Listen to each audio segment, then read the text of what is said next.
My name is Caden. I am 33 years old, and I am sitting across from my parents at the Capitol Grill in downtown Des Moines. The waiter just set down a black leather folio holding a bill for $1,000. My father, Richard, is loosening his silk tie. He is waiting for me to reach into my purse and pull out my corporate card. He expects me to pay for the dry-aged ribeyes and the Napa Valley Cabernet we just consumed in tense silence. He expects me to buy them a luxury condo because their sprawling suburban house is currently in pre-foreclosure.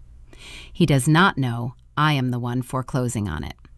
He does not know the heavy manila folder sitting under my left hand holds a residential lease that will force him to rent his own basement from me for $800 a month. Beside my parents sits my older brother Wyatt and his wife Jessica. Jessica keeps her hand clamped over her designer handbag, trying to hide the frayed leather on the strap. They are all looking at me with expectant eyes, waiting for the bailout. They are waiting for the daughter they threw away to save them. Welcome back to Linda Vengeance. If you have ever been the financial human shield for a family that expected you to pay, but never expected you to speak, you are going to want to hear this story. Drop a comment right now and tell me your age and where you are listening from. I read every single one. And make sure you subscribe so you never miss a payoff like this. Let me take you back 9 years to the night I learned exactly what my parents thought my worth was. I was 24 years old, working as a junior acquisitions analyst at a commercial real estate firm. My typical shift ran 12 hours. I analyzed property portfolios, calculated cap rates, and stared at spreadsheets until the numbers blurred together and my vision swam. It was a humid Tuesday night in July when I steered my used sedan into the driveway of my childhood home. The dashboard clock read 10:15. The Iowa summer heat was thick enough to wear, and my shoulders ached under the weight of my leather laptop bag. I craved nothing more than a hot shower and the quiet sanctuary of my bedroom. I unlocked the front door and dropped my keys into the ceramic bowl on the console table. The house smelled like stale garlic and cheap beer. I walked up the stairs, running my hand along the familiar oak banister. I turned the corner and stopped dead in my tracks. A heavy brass padlock hung from the handle of my bedroom door. I reached out and touched the cold metal. It rattled against the wood. I stood there for a full minute trying to process the logic of a lock on the outside of my own personal space. My mind spun, searching for a rational explanation. Then I heard the scrape of a chair against the kitchen tile downstairs. I left my bag in the hallway and walked back down the stairs. My father, Richard, and my mother, Helen, were sitting at the kitchen table. Across from them sat a man I had never seen before. He looked to be in his early 40s, wearing a faded polo shirt and eating takeout noodles straight from the carton. The smell of soy sauce hung heavy in the warm air. My father leaned back in his chair and gestured toward the man. "Caden, this is Gary. He is a traveling medical supply salesman. We rented the spare room to him." I stared at my father.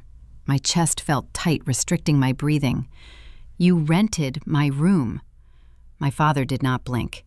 He picked up his water glass and took a slow, deliberate sip. "You are an adult now, Caden. We need to optimize the square footage of this house." Gary signed a 6-month lease for $1,200 a month. Gary looked up from his noodles and wiped his mouth with a paper napkin. "Nice to meet you," he said. "Your dad said I get the left side of the driveway, so try not to block me in tomorrow morning." I looked at my mother. She kept her eyes focused on a spot just above my shoulder, refusing to meet my gaze. "We boxed up your things, sweetheart," she said. Her tone was coated in that fake, rehearsed warmth she used at country club luncheons. "We put them downstairs." Downstairs meant the unfinished concrete basement. I walked away from the table without saying another word. I opened the basement door and felt the damp chill wash over my ankles. I pulled the string for the single overhead bulb. Cardboard boxes were stacked haphazardly on the cold floor. My bare mattress leaned against the cinder block wall. The air smelled of mildew and dust. I knelt next to a box labeled desk items. The cardboard was torn. Inside, my high school debate trophies were shoved into a black plastic garbage bag. I reached in and pulled one out. The heavy marble base was cracked straight down the middle. A shadow fell across the concrete. I turned to see my father standing on the bottom step. "If you want to sleep down here, it will cost you $800 a month," he said. "The rent is due on the 1st. I stood up, holding the cracked marble base in my hand. My fingers trembled. "You want me to pay rent to sleep on a concrete floor in the house I grew up in?" "Nothing is free in the real world," he replied. His voice was flat and transactional, devoid of any paternal warmth. "You have a corporate job. You can afford it. Pay the rent or find a new place by morning." He turned and walked up the stairs, leaving me in the dark. I needed a place to sleep. I was too exhausted to drive to a motel, and my bank account held just enough to cover his extortion. I hauled my mattress onto the floor and pulled my laptop from my bag to set up the bank transfer. The Wi-Fi signal was weak in the basement, so I crept back upstairs to get closer to the router in the living room. The house was quiet. Gary the boarder was already snoring loudly in my old bed. I walked into the dining room and saw my father's laptop sitting open on the table. The screen glowed in the dark, casting a pale blue light across the polished wood. I leaned over to wake up my own computer, and my eyes caught the open tab on his screen. It was his banking portal. A confirmation page stared back at me. A wire transfer had been initiated 10 minutes ago. The amount was $2,000. The recipient was Wyatt Clementine, my older brother. Wyatt was 30 years old and preparing to open a high-end boutique fitness center in West Des Moines.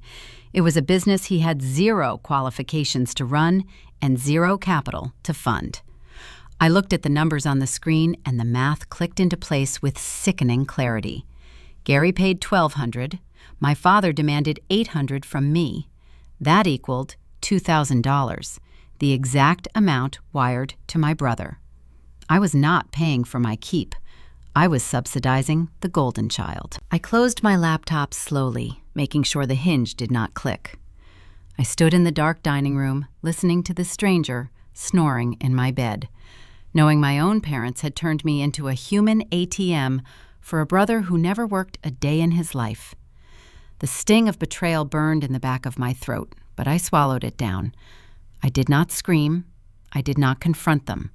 I walked back down to the concrete basement, wrapped myself in a thin blanket, and stared at the ceiling. The concrete floor of the basement leached the warmth straight out of my bones. I woke up the next morning with a stiff neck and a dull throbbing at the base of my skull. Above me, the floorboards groaned under the weight of heavy footsteps. Gary, the traveling salesman, was awake and pacing across the exact spot where my childhood rug used to sit.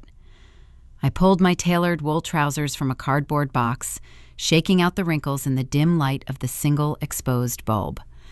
I dressed in the shadows, preparing for another 12-hour shift at the firm.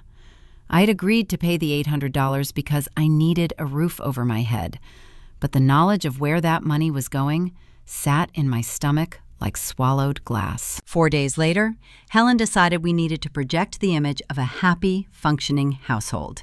She orchestrated a Sunday roast. I climbed the wooden stairs from my basement exile and found the dining room table set with the good china. The smell of roasted rosemary and garlic filled the warm air. The front door opened, and Wyatt walked in, followed closely by his wife, Jessica. Wyatt was 30 years old and possessed the kind of unearned confidence that only comes from a lifetime of parental bailouts.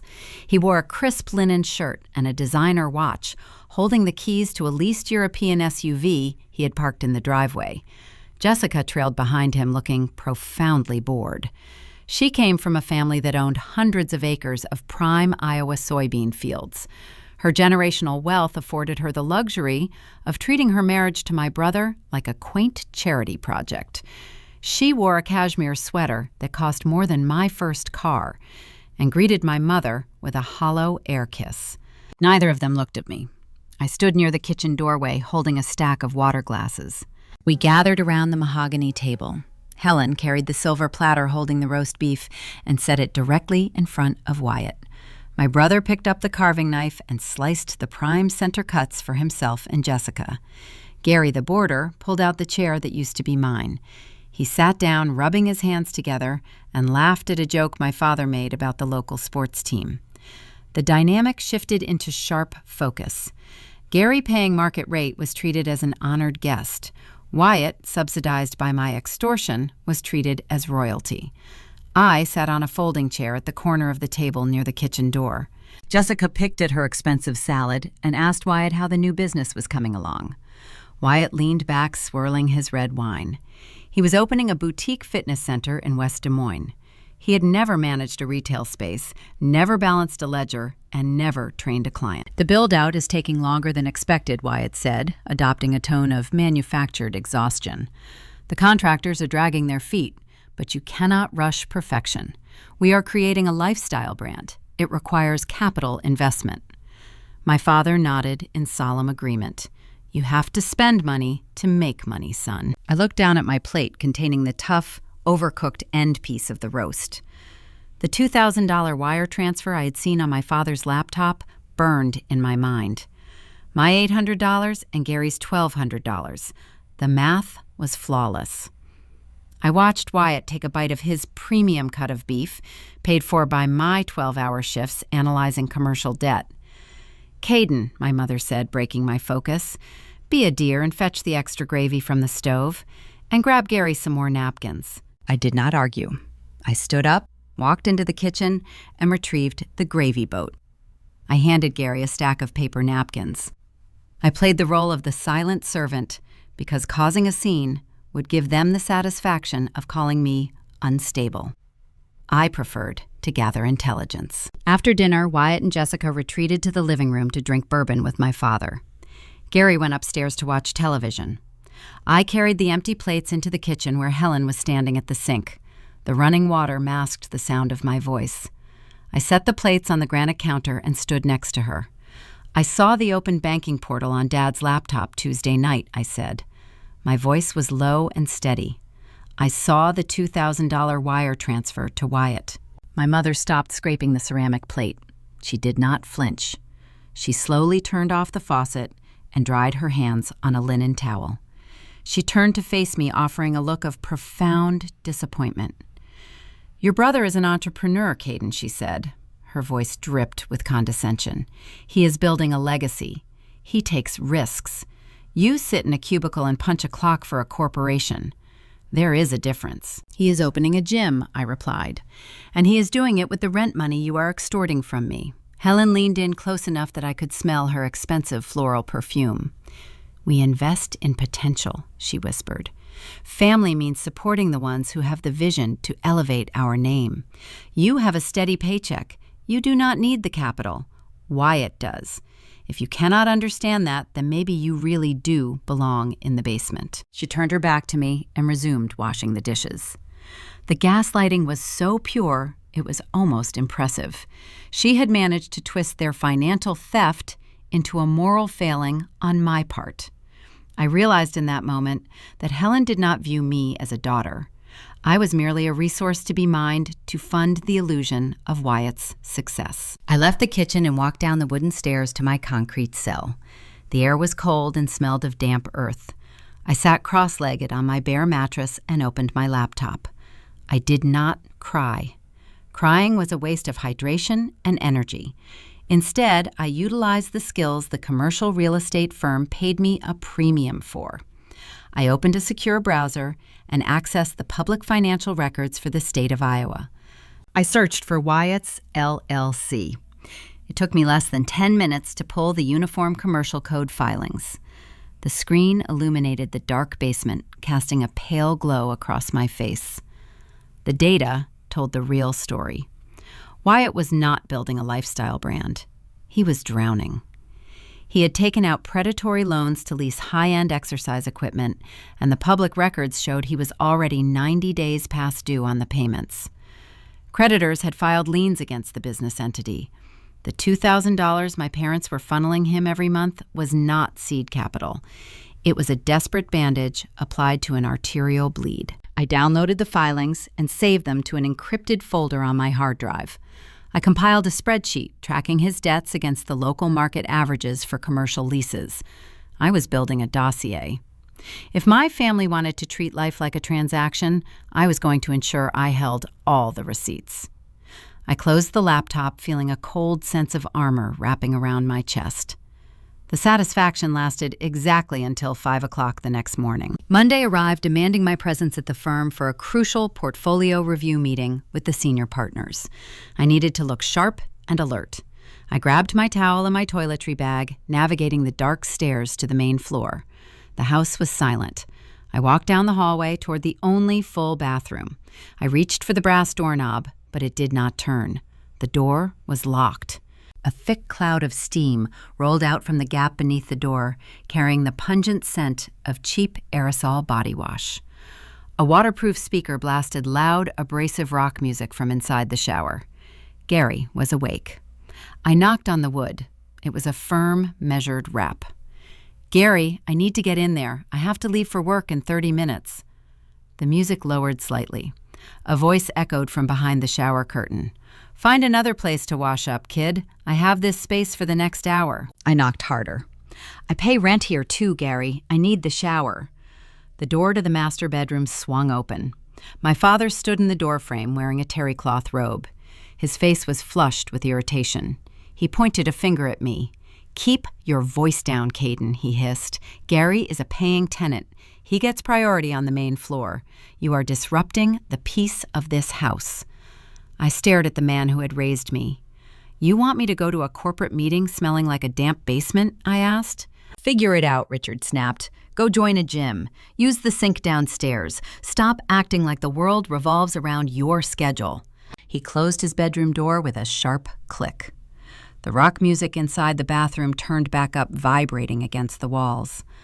I stood in the hallway, clutching my towel. My own father had relegated my basic hygiene to a status below a stranger who bought cheap noodles and snored in my childhood bed. I realized my survival strategy of keeping my head down was flawed. The living situation was no longer just an emotional burden. It was actively cannibalizing my professional life. I turned around and walked back to the basement. I packed a gym bag with my tailored charcoal suit, a pair of heels, and my makeup bag. I dragged my heavy briefcase up the stairs and walked out the front door into the crisp morning air. I drove my used sedan to a 24-hour fitness center across town, paid a daily guest fee, and showered in a sterile locker room stall. I dressed in front of a fogged mirror, applying my makeup with rigid precision. The logistics of my daily existence were unraveling. Gary's monopoly on the house was escalating into a direct threat to my career. I drove to the commercial real estate firm, gripping the steering wheel tight enough to turn my knuckles white. The lack of sleep and the sheer psychological strain were beginning to blur my focus. I walked into the glass elevator of my office building, preparing to evaluate multi-million-dollar properties while carrying the secret that I was practically homeless. I did not know it yet, but the strain was about to manifest into a catastrophic mistake. The border's overreach was setting a trap that would cost me the most important milestone of my career and push the conflict with my family past the point of no return. The damp chill of the basement floor seeped through my thin mattress, serving as a constant physical reminder of my new status within the Clementine household. I woke before dawn, shivering in the dark. My back ached from the unyielding concrete. Upstairs, the heavy thud of footsteps signaled that Gary, the traveling salesman, was already awake, pacing across the hardwood above my head. I dressed in the dim light of a single exposed bulb, pulling on my tailored slacks and a crisp blouse, preparing for another grueling shift at the commercial real estate firm. I handed over my first $800 rent check the previous night, believing my parents were facing a genuine liquidity crisis. I rationalized the extortion by assuming Richard's agricultural supply business had encountered a sudden downturn. That fragile illusion shattered 48 hours later. I returned from the office on a Thursday evening carrying a heavy briefcase and a new wireless network extender. The thick concrete walls of my subterranean cell blocked the primary internet signal, making it impossible to evaluate property portfolios after hours. I needed to plug the booster into the main router located in the kitchen. The house was unusually quiet. Gary was out on a sales call. Wyatt and Jessica were dining at a high-end steakhouse across town. I walked up the wooden stairs and stepped into the kitchen. The scent of lemon polish and expensive floral diffusers masked the underlying tension in the air. Richard had left his leather briefcase open on the granite island, next to a stack of quarterly tax documents. I glanced at the top page as I reached for the electrical outlet. The numbers, printed in bold black ink, caught my trained eye. I spent 12 hours a day analyzing corporate revenue streams and balancing ledgers. I processed the data instantly. Richard's agricultural enterprise was not struggling. The profit margins were robust. The gross revenue had increased by 12% over the previous fiscal year. The company possessed zero toxic debt. My family was not starving. They were thriving. I stood frozen, holding the plastic network extender. A cold knot formed in my stomach.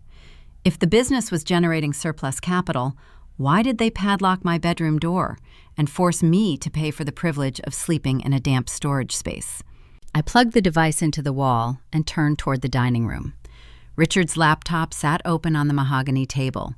He had disabled the sleep function, leaving the screen brightly illuminated in the dim room. I walked over, driven by a sudden, dark instinct. The active window displayed his secure banking portal. A transaction confirmation page stared back at me, illuminating my face with a pale blue glow. A wire transfer had been initiated just 20 minutes prior. The recipient was a corporate entity listed as Wyatt Clementine, LLC. The transferred amount was exactly $2,000. The arithmetic clicked into place with sickening precision. Gary paid $1,200 a month for my former bedroom. My father demanded $800 from me for the basement. Combined, the total reached $2,000, the exact sum routed directly into my older brother's business account. I stared at the glowing screen, reading the confirmation code over and over. I was not contributing to the household utilities. I was not helping my parents weather a financial storm. I was subsidizing the golden child. Wyatt had recently turned 30. He possessed a long documented history of coasting on charm and parental bailouts. He was currently attempting to launch a boutique fitness center in the wealthiest district of West Des Moines. It was an industry he knew nothing about, operating in a saturated market. He lacked the discipline to manage a retail space and the acumen to balance a spreadsheet. Yet he drove a leased European SUV and wore designer watches, projecting an aura of immense success. The architect of this grand illusion walked into the dining room before I could step away from the table. Helen carried a crystal vase filled with fresh lilies. She wore a pleated white tennis skirt and a matching visor, returning from an afternoon match at the local country club. Her social standing dictated her entire existence. She needed her peers to view her family as a dynasty. She required Wyatt to appear as a prosperous entrepreneur to validate her own status among the wealthy suburban wives. She stopped in the doorway, noting my position near the laptop. Her posture stiffened. She set the heavy crystal vase on the sideboard. "You should not pry into matters that do not concern you, Caden," she said. Her tone remained level, coated in a thin veneer of rehearsed politeness. I pointed at the screen, keeping my voice low and steady to prevent my anger from spiking. "You wired him $2,000, Mom, the exact total of the rent you are collecting from me and a stranger. You banished me to a concrete floor so you could fund his fake gym." Helen did not flinch. She did not lower her eyes or offer an apology. She crossed her arms, wrapping herself in a cloak of profound righteousness. She deployed a gaslighting tactic so refined it took my breath away. "Families must invest in each other," she stated, her chin tilted upward. "Wyatt is building a legacy. He has a vision that requires substantial capital backing to get off the ground. He is an innovator. You sit in a cubicle and analyze spreadsheets for a faceless corporation. Your path is safe. It is predictable, and frankly, it is selfish." I stared at the woman who raised me, unable to reconcile her words with reality. "You are calling me selfish for working for a living? You are extorting my paycheck to pay for his equipment leases. We are reallocating resources to maximize our family's potential," Helen countered, stepping closer. "You have a steady income, You do not carry the burden of launching a brand. Wyatt needs our support right now. If you cannot recognize the importance of sacrificing for your brother, then you truly belong down in that basement." She turned around and walked out of the room, leaving the scent of lilies and cold dismissal in her wake. The conversation severed the final biological tether connecting me to my mother. The reality of my situation crystallized. I was not a daughter. I was a human subsidy. I existed merely to act as a financial human shield for a brother who refused to earn his own keep. I did not scream. I did not throw the laptop across the room. Emotional outbursts were useless currencies in a house run on transactional love. I bit my tongue, clamped my jaw shut, and walked away from the mahogany table. I descended the wooden stairs back into my cold cell. I sat cross-legged on the bare mattress, pulling my own computer from my briefcase. I connected to the newly extended network. If they wanted to treat our relationship like a corporate ledger, I would deploy the tools they paid me to master. I opened a secure browser and accessed the public financial registries for the state of Iowa. I utilized my commercial real estate credentials to bypass the standard paywalls. I initiated a comprehensive audit of Wyatt Clementine, LLC. The data materialized on my screen, painting a portrait of rapid, catastrophic decay. Helen called him an innovator, building a legacy. The Uniform Commercial Code filings told a different story. Wyatt had secured predatory loans to lease high-end hydrotherapy tubs and premium exercise machines. The interest rates were staggering. I cross-referenced his operating entity against the county court records. He was already 90 days past due on his primary equipment financing. Multiple creditors had filed preliminary liens against the business. The boutique fitness center was hemorrhaging cash before the doors even opened. The $2,000 my parents funneled to him every month did not represent seed capital or strategic investment. It was a desperate, inadequate bandage applied to a fatal arterial bleed. Wyatt was drowning and dragging my parents down into the abyss with him. I downloaded the filings, saving the documents into an encrypted folder on my hard drive. I compiled a detailed spreadsheet tracking his mounting liabilities. I was building a dossier, assembling the receipts I would eventually use to dismantle their manufactured reality. A cold sense of armor wrapped around my chest, replacing the lingering pain of betrayal with calculated anticipation. I closed my computer and prepared for bed, feeling a dark satisfaction. However, the quiet triumph proved incredibly short-lived. As I lay in the dark, listening to the hum of the dehumidifier, heavy footsteps echoed in the hallway above. Gary had returned from his sales trip. The floorboards creaked as he moved from the kitchen to the living room. The volume on the television spiked, vibrating through the wooden joists. My family had reduced me to a funding mechanism, but the border was about to reduce me to a trespasser in my own home. Gary began asserting a territorial monopoly over the main floor, treating the estate like a cheap hotel. He controlled the thermostat, dominated the shared spaces, and dictated the schedule. My plan to silently stockpile capital in the basement faced an immediate physical threat. The environment above me was rapidly deteriorating, setting the stage for a confrontation that would push my physical endurance to the breaking point and actively sabotage the most important milestone of my young career. Richard stared at the blue ink on the memo line. The two words, "final payment," seemed to anchor him to the concrete floor. He read them a second time. He looked up from the slip of paper. The jazz music from the floor above muffled the heavy silence between us. "What is this, Caden?" he asked. His voice was dangerously low, devoid of the jovial tone he used upstairs with his son. I reached under the bare mattress and pulled out a black canvas duffel bag. I unzipped the main compartment. The metal teeth parted with a sharp, rasping sound. I began folding my tailored wool trousers, placing them neatly at the bottom. "It is exactly what it says," I replied, keeping my gaze focused on the fabric. "It is the last check you will ever receive from me. I signed a lease for a studio apartment downtown. I am moving out tonight." Richard's posture shifted. The paternal authority he weaponized for years surfaced. He crumpled the edge of the check, his knuckles turning stark white. "You are not going anywhere. We have an agreement. Gary pays $1,200, you pay $800. That money is allocated. Allocated to Wyatt's failing gym, I countered. I lifted my head and met his eyes. I saw the bank transfer, Richard. I know my rent does not cover the mortgage. It covers the equipment lease for a son who refuses to hold a real job. The truth hung in the damp air. Richard did not deny it. He did not apologize. Instead, he chose the path of emotional extortion. He took a step forward, crowding my meager physical space. Your brother is building a future, he hissed. He needs a runway to get this venture off the ground. You have a stable paycheck. You are supposed to support this family. If you leave now, you pull the rug out from under him. You doom his business before it even opens. I packed my silk blouses, smoothing the collars. Wyatt doomed his own business the day he signed a lease he could not afford. I am done being his human shield. Richard pointed a rigid finger at my chest. You are an adult now. Nothing is free in this world. You owe us for raising you. If you pack that bag and walk up those stairs, you are turning your back on your blood.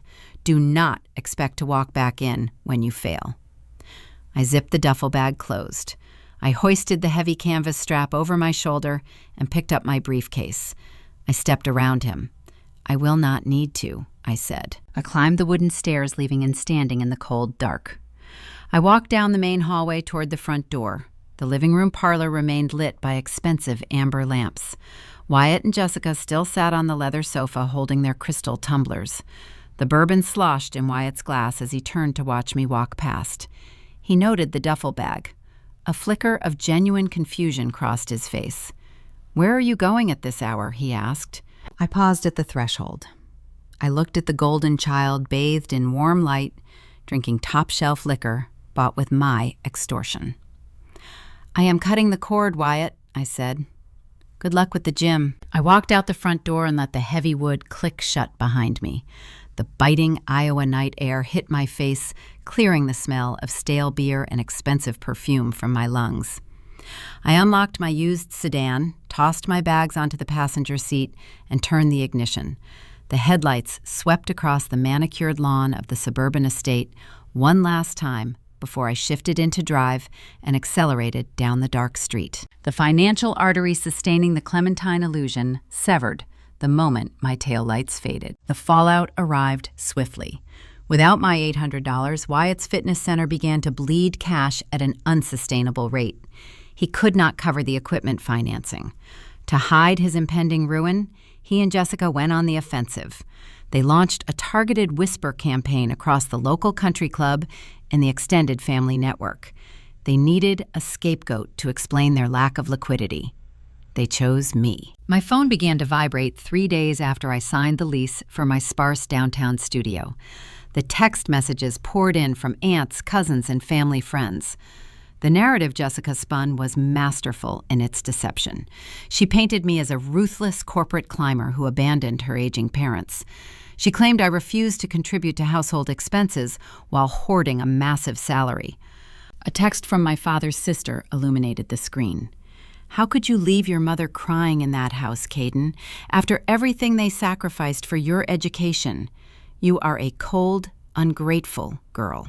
I sat on the floor of my empty apartment staring at the glowing screen. The urge to defend myself burned in my throat. I wanted to send them the UCC filings proving Wyatt's insolvency.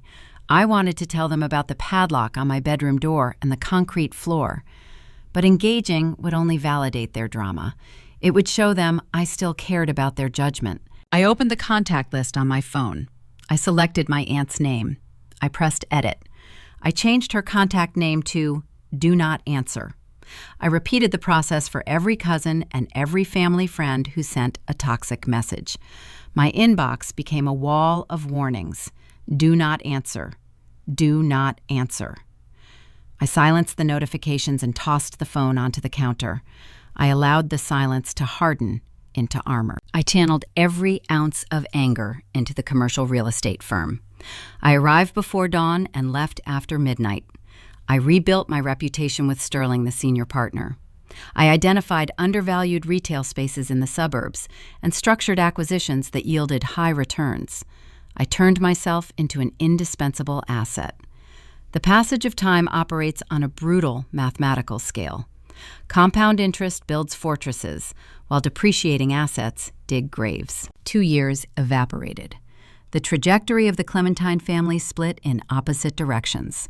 Wyatt's boutique fitness center imploded in spectacular fashion. The luxury treadmills were repossessed. The landlord locked the doors. He declared bankruptcy, leaving a trail of unpaid vendors. To maintain their social standing, Richard quietly drained the liquidity from his own agricultural supply business to settle Wyatt's local debts. They mortgaged their future to protect their pride. Meanwhile, my career accelerated. At 26, I received my first six-figure performance bonus. I did not buy a luxury vehicle or a designer wardrobe. I formed an anonymous limited liability company and purchased a distressed duplex near the university. I renovated it and rented both units, generating passive income. I repeated the process the following year. I became a director of acquisitions, operating with surgical precision. My family remained entirely ignorant of my ascent. To them, I was still the disgraced junior analyst they chased out of the house. We existed in the same city but lived in parallel universes. The silence held for nearly a decade until a new threat surfaced, breaching the perimeter I had built. I was 30 years old, sitting in my corner office overlooking the Des Moines River. My corporate security team monitored every aspect of my financial identity. A red alert flagged on my encrypted dashboard on a Tuesday morning. Someone had initiated a soft credit pull using my Social Security number. The inquiry originated from a commercial leasing agency in West Des Moines. I accessed the detailed report. The applicant attempting to secure a commercial lease for a luxury pet spa was Wyatt Clementine. He possessed destroyed credit and zero verifiable income. No legitimate landlord would rent to him. In a desperate bid to launch yet another doomed venture, he had dug through old boxes in the basement. He found an outdated W-2 tax form I had left behind the night I packed my duffel bag. He used my personal data to list my corporate LLC as the primary guarantor for his new business lease. He assumed I would never notice the inquiry. He was severely mistaken. I did not feel anger. I felt the cold, clinical detachment of a predator watching prey walk into a trap. I picked up my desk phone and dialed the number for my elite external legal counsel. Draft a nuclear cease and desist order, I instructed the senior attorney. Direct it to the commercial leasing agent handling the pet spa application in West Des Moines. Inform them the listed guarantor is fraudulent. If they proceed with the lease, we will litigate them into oblivion. The attorney executed the order within the hour. The leasing agent vaporized Wyatt's deal, instantly blacklisting him from every reputable commercial property in the district. Wyatt was humiliated in front of his new, naive investors. The failed forgery was a minor skirmish, but it served as a harbinger. It proved my family was drowning and reaching for anything to keep their heads above water. I did not realize how deep the water had gotten until my proprietary software flagged a specific distressed asset later that month. The discovery would hand me the keys to my childhood home and set the stage for the ultimate reckoning. The algorithm I designed for my firm functioned like a digital vulture circling the Midwestern real estate market. It ran automated sweeps through municipal databases, county court filings, and bank default registries. It ignored standard residential sales. It searched exclusively for distressed suburban debt. It targeted high-value properties dragged down by toxic secondary loans and adjustable-rate mortgages teetering on the edge of foreclosure. I sat in my corner office watching the rain streak the floor-to-ceiling windows overlooking the Des Moines River. It was late October. The heating system hummed a quiet, steady rhythm. My screen populated with the morning report, filtering out the noise and presenting a concise list of vulnerable assets. I scrolled through the addresses, sipping black coffee. A red indicator flashed near the bottom of the list. The software flagged a property in a prime suburb, highlighting a catastrophic debt-to-income ratio and an imminent 90-day default window. I clicked the file to open the preliminary dossier. The address rendered on the screen in sharp black text. It was my childhood home. I did not gasp. My heart rate did not spike. I placed my ceramic coffee mug on the coaster and leaned closer to the monitor. The house where I was charged rent to sleep on a concrete slab was now bleeding out in the secondary market. I activated my encrypted forensic tools and initiated a deep dive into the Clementine family ledgers. I needed to understand the exact anatomy of their ruin. The public records painted a portrait of slow, agonizing financial suffocation. Richard's agricultural supply business was gone. The corporate entity had been dissolved 2 years prior. He had cross-collateralized his commercial assets to guarantee the predatory loans Wyatt took out for his failed boutique fitness center. When the gym imploded, the creditors came for the agricultural business. Richard liquidated his inventory and sold his warehouse to cover his son's negligence. He sacrificed his life work to protect Wyatt's fragile ego. But losing the business was not the fatal blow. The fatal blow was vanity. To maintain their illusion of affluence, Helen refused to cancel their country club membership. She insisted on leasing a new luxury sedan every 3 years. To fund this manufactured lifestyle, Richard took out a home equity line of credit on the suburban estate. He secured a floating interest rate, assuming the market would remain stable. He treated the equity in the house like an endless checking account, draining it to pay for designer clothes and imported wine. The introductory interest rate expired, the market shifted, the monthly mortgage payment tripled overnight. I reviewed the banking notices. The Clementine accounts were empty. They were 90 days behind on the new payment structure. The bank had initiated the pre-foreclosure process. A discrepancy in the legal filings caught my eye. I frowned, tracing the cursor over a specific line of code. The suburban estate was supposed to be protected. Decades ago, my paternal grandfather placed the property into an irrevocable family trust, specifically to prevent creditors from seizing the land. A standard bank could not approve a home equity line of credit against an asset locked in that type of trust without the explicit, notarized signature of the primary trustee. Richard was the primary trustee. He was a proud, stubborn man who revered his father's legacy. He would never risk the ancestral home. I accessed the county clerk database and pulled the scanned PDF of the original loan application. I bypassed the standard terms and scrolled directly to the final page holding the authorizing signatures. I stared at the ink on the screen. The signature belonged to Richard Clementine, but the handwriting was entirely wrong. Richard wrote in rigid, sharp block letters. The signature on the banking document flowed in sweeping, elegant cursive loops. I knew that handwriting intimately.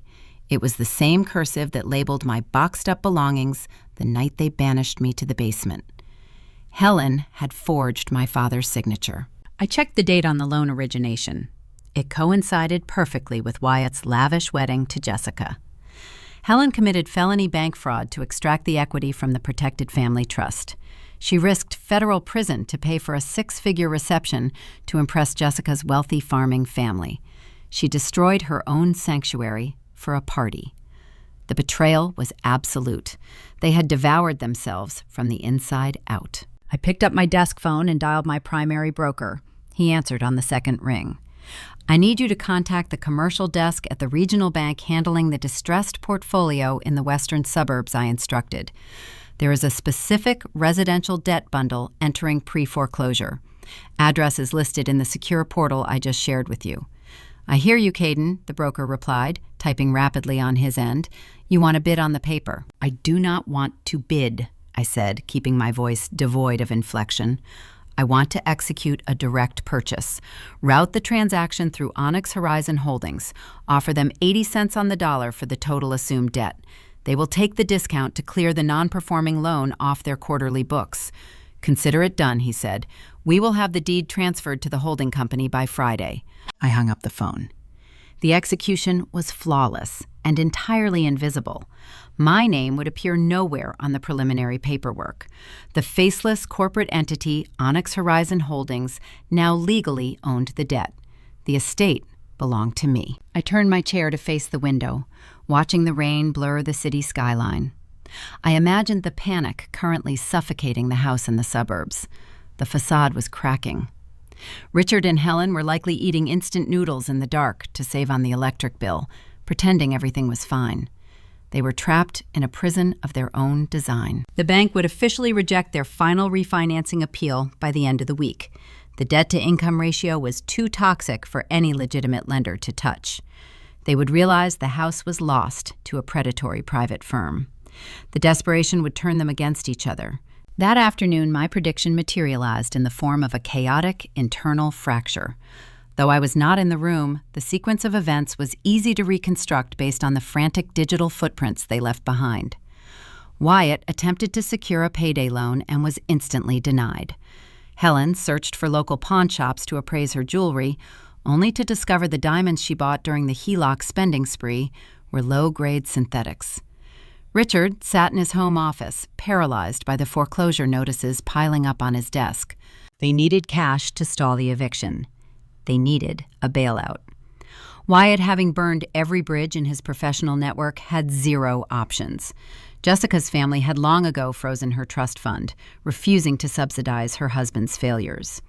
They had one remaining target, the daughter they exiled 9 years ago. They did not know I was a director of acquisitions.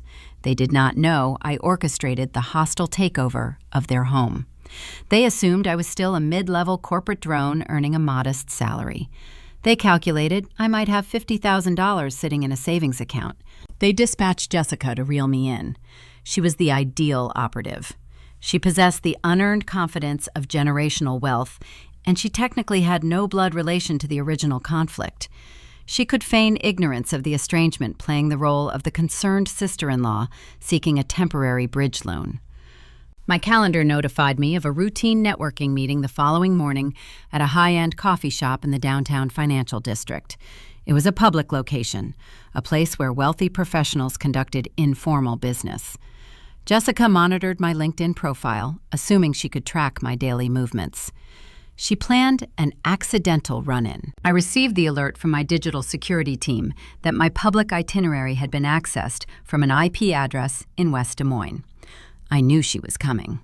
I stood in front of my closet that evening, preparing my wardrobe for the ambush. If I arrived in my bespoke tailored suits and designer watches, I would trigger their defensive instincts. They would realize I possessed real power. I needed them arrogant.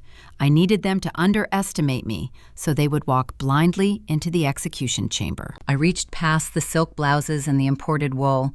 I pulled out a faded gray cardigan I had kept from my junior analyst days. I selected a pair of black heels with scuffed leather on the toes. I was going to construct a red herring. I would project the image of a woman barely keeping her head above water, exhausted and stagnant. I laid the clothes on my bed, feeling the rough fabric against my fingertips. Tomorrow morning, Jessica would attempt to manipulate the broken girl from the basement. She would discover too late that the girl no longer existed. The financial district of Des Moines bustled with the frantic energy of morning commuters. I sat at a small corner table inside an upscale cafe, waiting for the trap to spring. The barista called out complex espresso orders over the hiss of the steam wand. I held a plain paper cup of black coffee, letting it grow cold. My faded gray cardigan hung loose over my shoulders, masking the tailored silk blouse underneath. I tucked my feet under the chair, ensuring the scuffed leather toes of my black heels remained visible to anyone approaching the table. I checked my watch. Jessica was 10 minutes late. It was a calculated delay designed to establish social dominance. The heavy glass door swung open. Jessica walked into the cafe, scanning the room with sharp, evaluating eyes.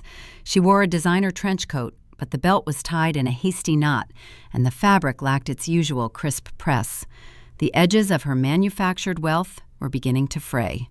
She spotted me sitting in the corner and pasted a wide, bright smile across her face. She navigated the crowded tables and stopped in front of me, acting surprised. "Caden, what an unexpected coincidence," she said. Her voice carried a forced cheerfulness that grated against the background noise of the cafe. "I'm meeting a client near here. Do you mind if I sit down?" I gestured to the empty metal chair across from me. She sat down, placing her handbag on the table to ensure the designer logo faced outward. She immediately signaled a passing waiter and ordered a $7 vanilla latte. She leaned forward, resting her forearms on the table, adopting the posture of a concerned relative. "It has been a long time, Caden," she said. "How is the corporate ladder treating you?" I fed her the exact narrative she wanted to hear. I kept my voice low and devoid of energy. "The ladder is steep," I replied. "The hours are long, and the promotions are scarce. I am just trying to keep my head above water." I kept my posture slumped, mimicking the defeat of a stagnant career. Jessica's eyes darted to my scuffed shoes and the plain black coffee. Her posture straightened. The red herring was working flawlessly. She felt superior. She believed she was sitting across from the broken junior analyst who fled into the night 9 years ago. Then she pivoted. The false warmth vanished, replaced by calculated transactional intent. "Wyatt is launching a new consulting firm," she lied smoothly. "He has incredible momentum in the industry, but the initial overhead is steep. We are currently restructuring our investment assets and need a brief bridge loan to cover the gap. We are looking for $50,000 for 90 days. You would be investing directly in your brother's future." I looked at her manicured hands. The polish on her right thumbnail was chipped, exposing the jagged nail beneath. She was begging for cash to stall an impending eviction and disguising it as an investment opportunity.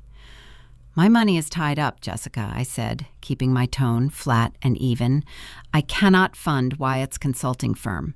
He is a liability, and I do not throw capital into sinking ships." Her face hardened. The facade of the wealthy, supportive sister-in-law dropped, revealing the desperate mercenary beneath. She grabbed the handle of her expensive purse, her knuckles turning white. "You are exactly what your parents said you were, Caden," she hissed. "You are selfish. You abandoned this family when they needed you 9 years ago, and you are still a bitter little girl sitting in a basement.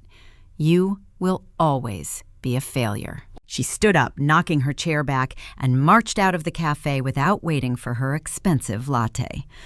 I sat in the quiet corner watching her through the plate glass window. She stood on the wet sidewalk, pulling her phone from her coat pocket. Her thumbs moved rapidly across the glowing screen. I knew exactly what she was doing. 10 minutes later, my phone vibrated on the cafe table. It was a text message from a mutual cousin. "I heard you refused to help Wyatt. You are sociopathic, Caden. After everything your parents sacrificed for you to get your degree, you let them drown.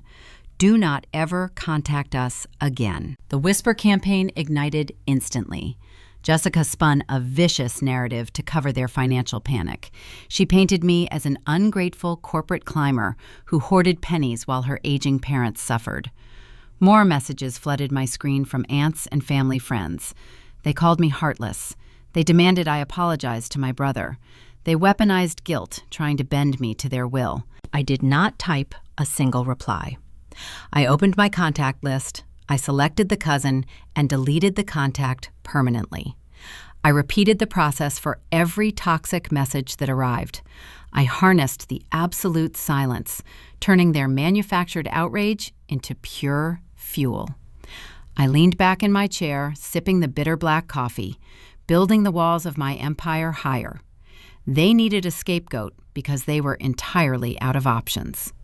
I paid for my coffee and walked back to my penthouse office, ready to deliver the final blow. Jessica returned to the suburban estate later that afternoon.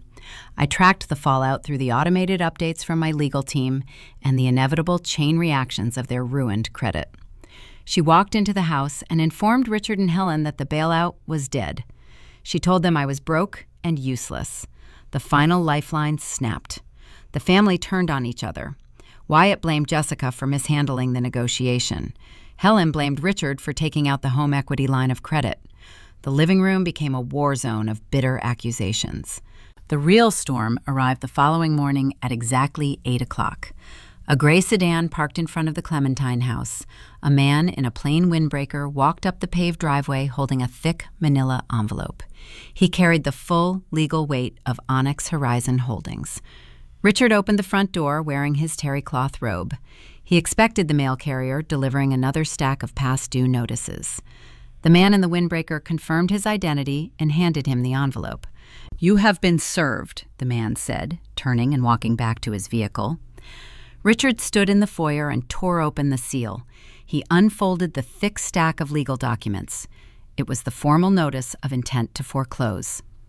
The paperwork detailed the exact sum of the defaulted debt. It demanded full payment of $150,000 within 30 days.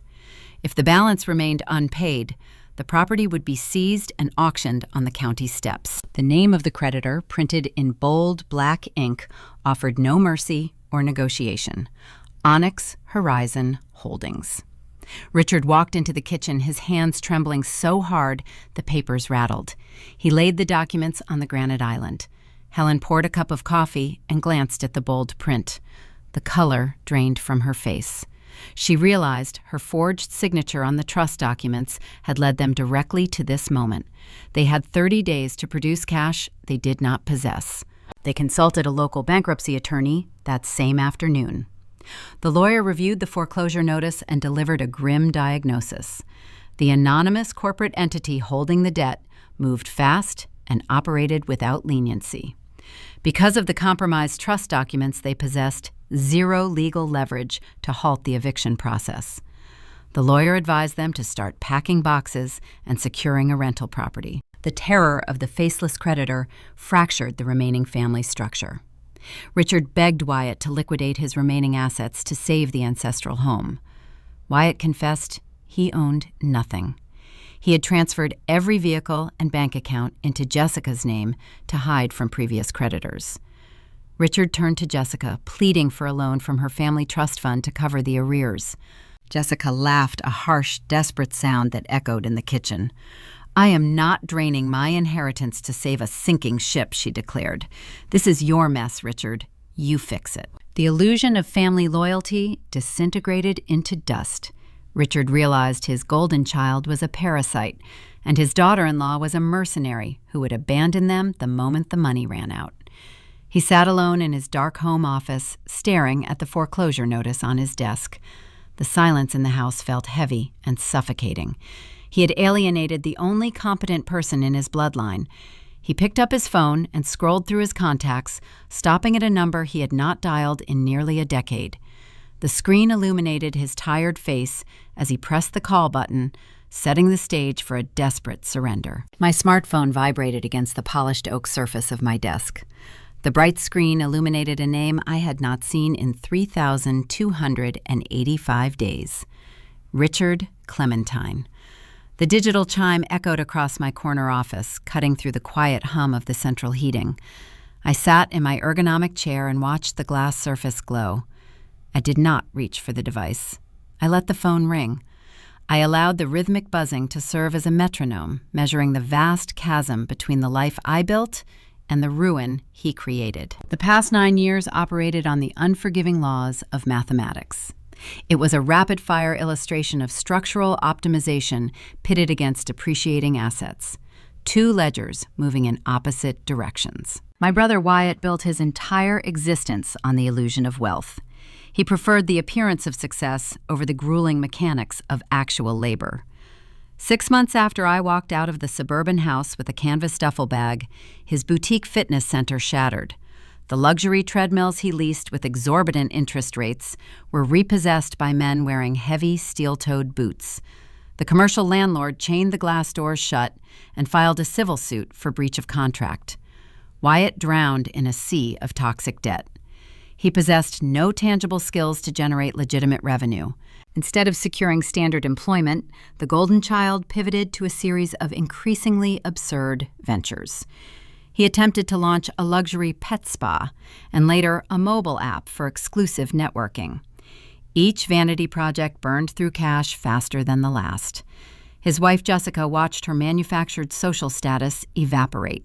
Her wealthy farming family permanently froze her trust fund, refusing to subsidize her husband's chronic incompetence. She trapped herself in a marriage built on a crumbling foundation and chose bitterness over accountability. My father, Richard, refused to let his namesake fall. He stepped in to serve as the ultimate financial human shield.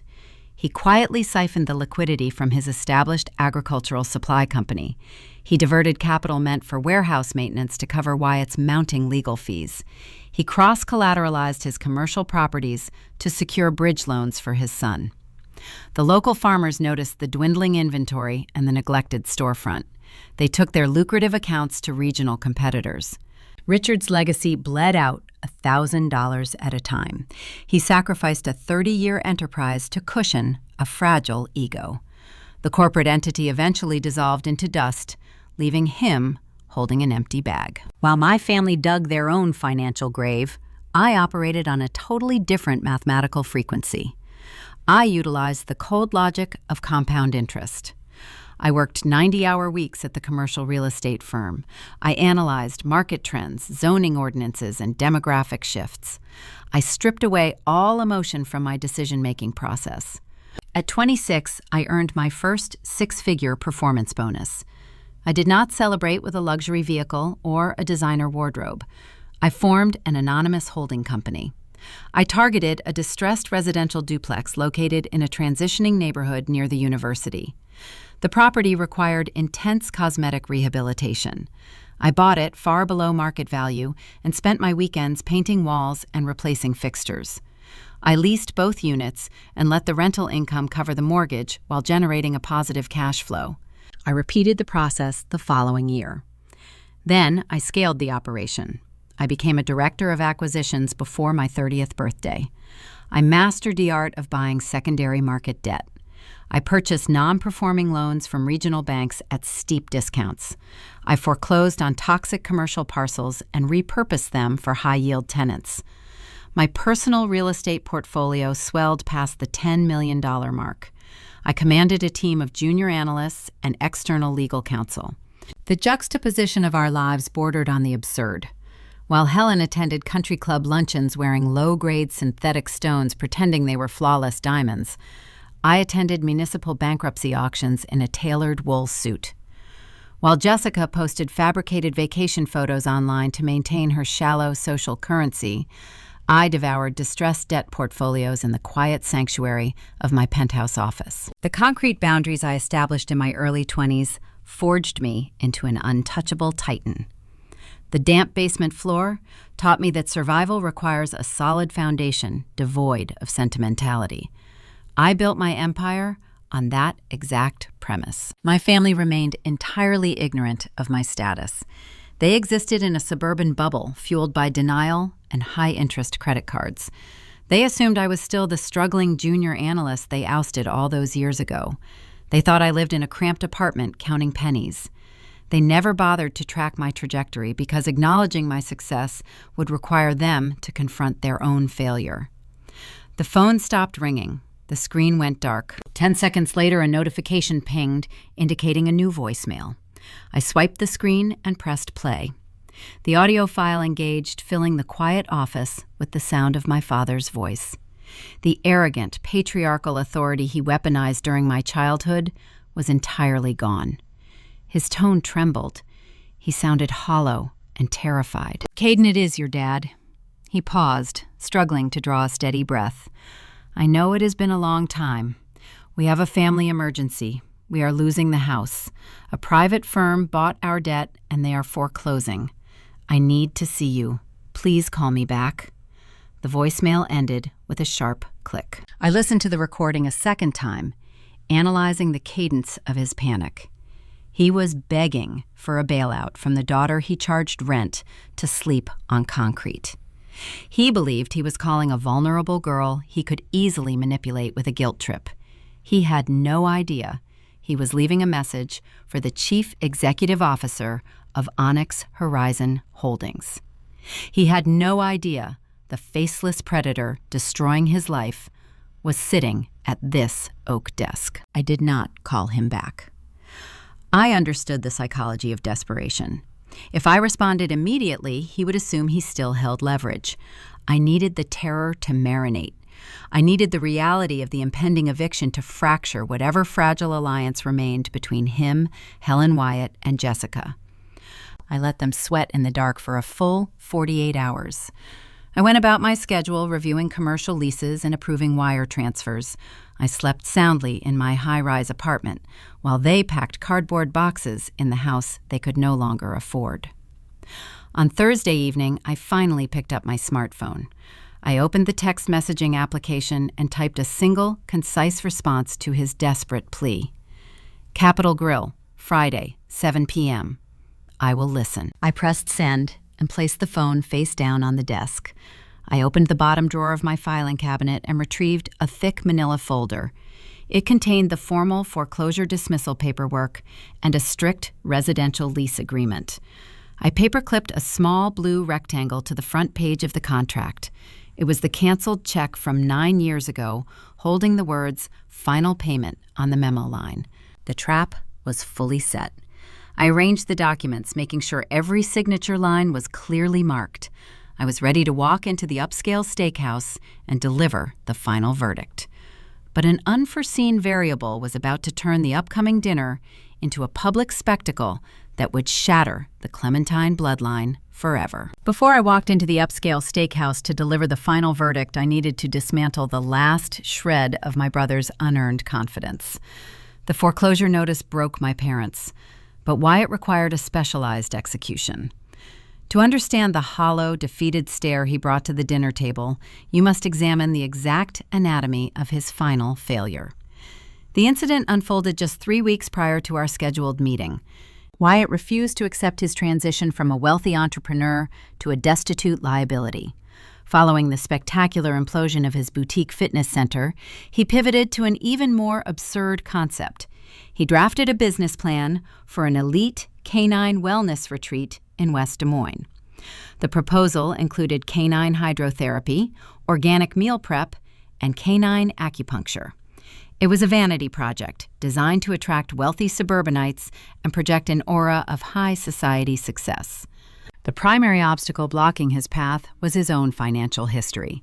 His credit score resembled a smoking crater. He possessed a trail of unpaid vendors, broken commercial leases, and outstanding civil judgments. No legitimate property manager would rent him a closet, let alone a premium retail space. He needed a guarantor with pristine credit and substantial liquid assets. Jessica was useless to him. Her family trust fund remained frozen, and her personal credit cards were maxed out from maintaining her designer wardrobe. Wyatt drove to my parents' suburban estate searching for a solution. He descended the wooden stairs into the unfinished concrete basement. The space still smelled of damp earth and mildew. The corner where my bare mattress used to sit was now piled high with cardboard boxes containing forgotten family records. He spent hours digging through the dust and silverfish. He searched for anything he could leverage. Near the bottom of a water-damaged box, he found a manila envelope labeled with my name in my mother's cursive handwriting. Inside, he discovered an outdated W-2 tax form and a voided check I had left behind the night I packed my duffel bag 9 years ago. The documents contained my full legal name, my social security number, and my previous banking details. Wyatt sat on the concrete floor, holding the paperwork. He did not see a sister who had survived his extortion. He saw a lifeline. He assumed I was still a mid-level corporate drone earning a modest salary. He calculated that my credit score would be adequate to secure the retail lease. He believed he could list my name as the primary corporate guarantor and forge my signature on the digital application. He convinced himself it was a victimless crime. He assumed the leasing agency would only perform a soft credit pull, which would slide under my radar. He thought he could launch the pet spa, generate immediate revenue, and remove my name from the lease before I ever discovered the fraud. He was navigating blindfolded through a minefield. I sat in my corner office overlooking the river on a quiet Tuesday morning. I poured a cup of black coffee and opened my encrypted portfolio dashboard. My corporate security protocol was designed to protect 8 figures in commercial real estate assets. The software monitored global market fluctuations, municipal zoning shifts, and every single inquiry tied to my personal and corporate identity. A sharp chime echoed from my computer speakers. A red indicator pulsed on the primary monitor. The system flagged an unauthorized credit inquiry. I clicked the notification tracing the digital footprint. The request originated from a premier commercial leasing agency located in the wealthiest district of West Des Moines. I pulled the raw data file and scanned the pending application. The proposed business was listed as a luxury pet spa. The applicant was Wyatt Clementine. The listed corporate guarantor was my primary limited liability company. My pulse did not quicken. I did not feel a surge of anger. I felt the cold, precise satisfaction of watching a predator step into a steel trap. I picked up my desk phone and dialed the direct line for my lead external counsel. He was a ruthless litigator who specialized in corporate defense and asset protection. I have a situation requiring immediate containment, I told him. An individual named Wyatt Clementine just submitted a fraudulent commercial lease application in West Des Moines. He utilized my Social Security number and listed my holding company as the financial guarantor. The attorney typed rapidly on his keyboard. Do you want me to contact local law enforcement and file identity theft charges? No, I replied, keeping my voice flat and even. A criminal trial takes months. I want him dismantled today. Draft a cease and desist order. Make the language nuclear. Send it via specialized courier directly to the managing director of the leasing agency. Inform them the guarantor is fraudulent, and if they proceed with the execution of this lease, we will litigate their brokerage into bankruptcy. The attorney ended the call to draft the document. 2 hours later, Wyatt sat in the plush leather chair of the commercial leasing office. The room smelled of polished mahogany and expensive espresso. He wore a crisp linen suit, projecting the false aura of a successful innovator. Sitting beside him were his two angel investors. They were local dentists with deep pockets and zero business acumen. Wyatt had charmed them with glossy brochures and promises of high-yield returns on canine hydrotherapy. The managing director of the leasing agency sat across the desk, reviewing the printed application. The mood in the room was celebratory. Wyatt smiled, believing he had successfully navigated his way back into high society. The heavy glass door of the office swung open. A uniformed courier stepped inside, holding a thick, rigid envelope sealed with red tape. He demanded a direct signature from the managing director. The director signed the digital pad and tore open the seal. He extracted the legal document printed on heavy stock paper bearing the watermark of the most feared corporate litigation firm in the state. Wyatt watched the director's face change. The polite, welcoming smile vanished. The color drained from the director's cheeks. He read the cease and desist order twice, verifying the severity of the threat. He slowly lowered the paper and stared at my brother. The air in the office turned frigid. The director placed the document flat on the desk, facing Wyatt. "Is Caden Clementine your sister?" he asked, his tone laced with sudden hostility. Wyatt shifted in his leather chair, suddenly uncomfortable. "Yes, she is a silent partner in this venture. We are finalizing the paperwork today." The director leaned forward, placing his hands flat on the desk. "Your sister is not a silent partner. Her legal counsel just informed this brokerage that you committed identity theft to secure this application. They threatened to dissolve my agency if I allow you to sign this lease." The two local dentists turned to stare at Wyatt. Their eyes widened in shock. Wyatt stammered, his confident posture crumbling. "There must be a misunderstanding. She is just being difficult. I can call her and smooth this out." "You will not call anyone from this office," the director stated, standing up and pointing toward the door. "This application is shredded. You are permanently blacklisted from every commercial property managed by this firm. If you do not leave the premises immediately, I will have security escort you out, and I will hand this forged application over to the police." The dentist stood up without a word. They grabbed their briefcases and walked out of the office, severing their financial ties to my brother forever. Wyatt sat alone in the leather chair, his breathing shallow and rapid. The reality of his situation crushed him. He realized I was not a struggling junior analyst. I possessed a legal kill switch, and I did not hesitate to use it. He stumbled out of the leasing office into the bright afternoon sun. His luxury pet spa was dead before it even secured a location. He had burned his last remaining bridge to the wealthy investors in the suburbs. Desperate for comfort and validation, he drove his leased vehicle straight to my parents' house. He needed Richard to fix the mess. He needed his father to call me and deploy the usual emotional extortion. Wyatt burst through the front door of the suburban estate shouting for our father.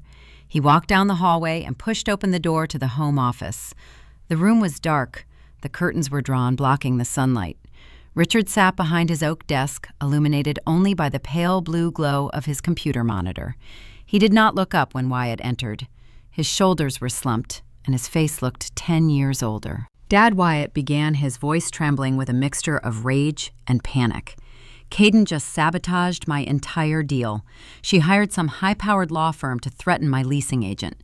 You need to call her. You need to put her in her place and make her fix this.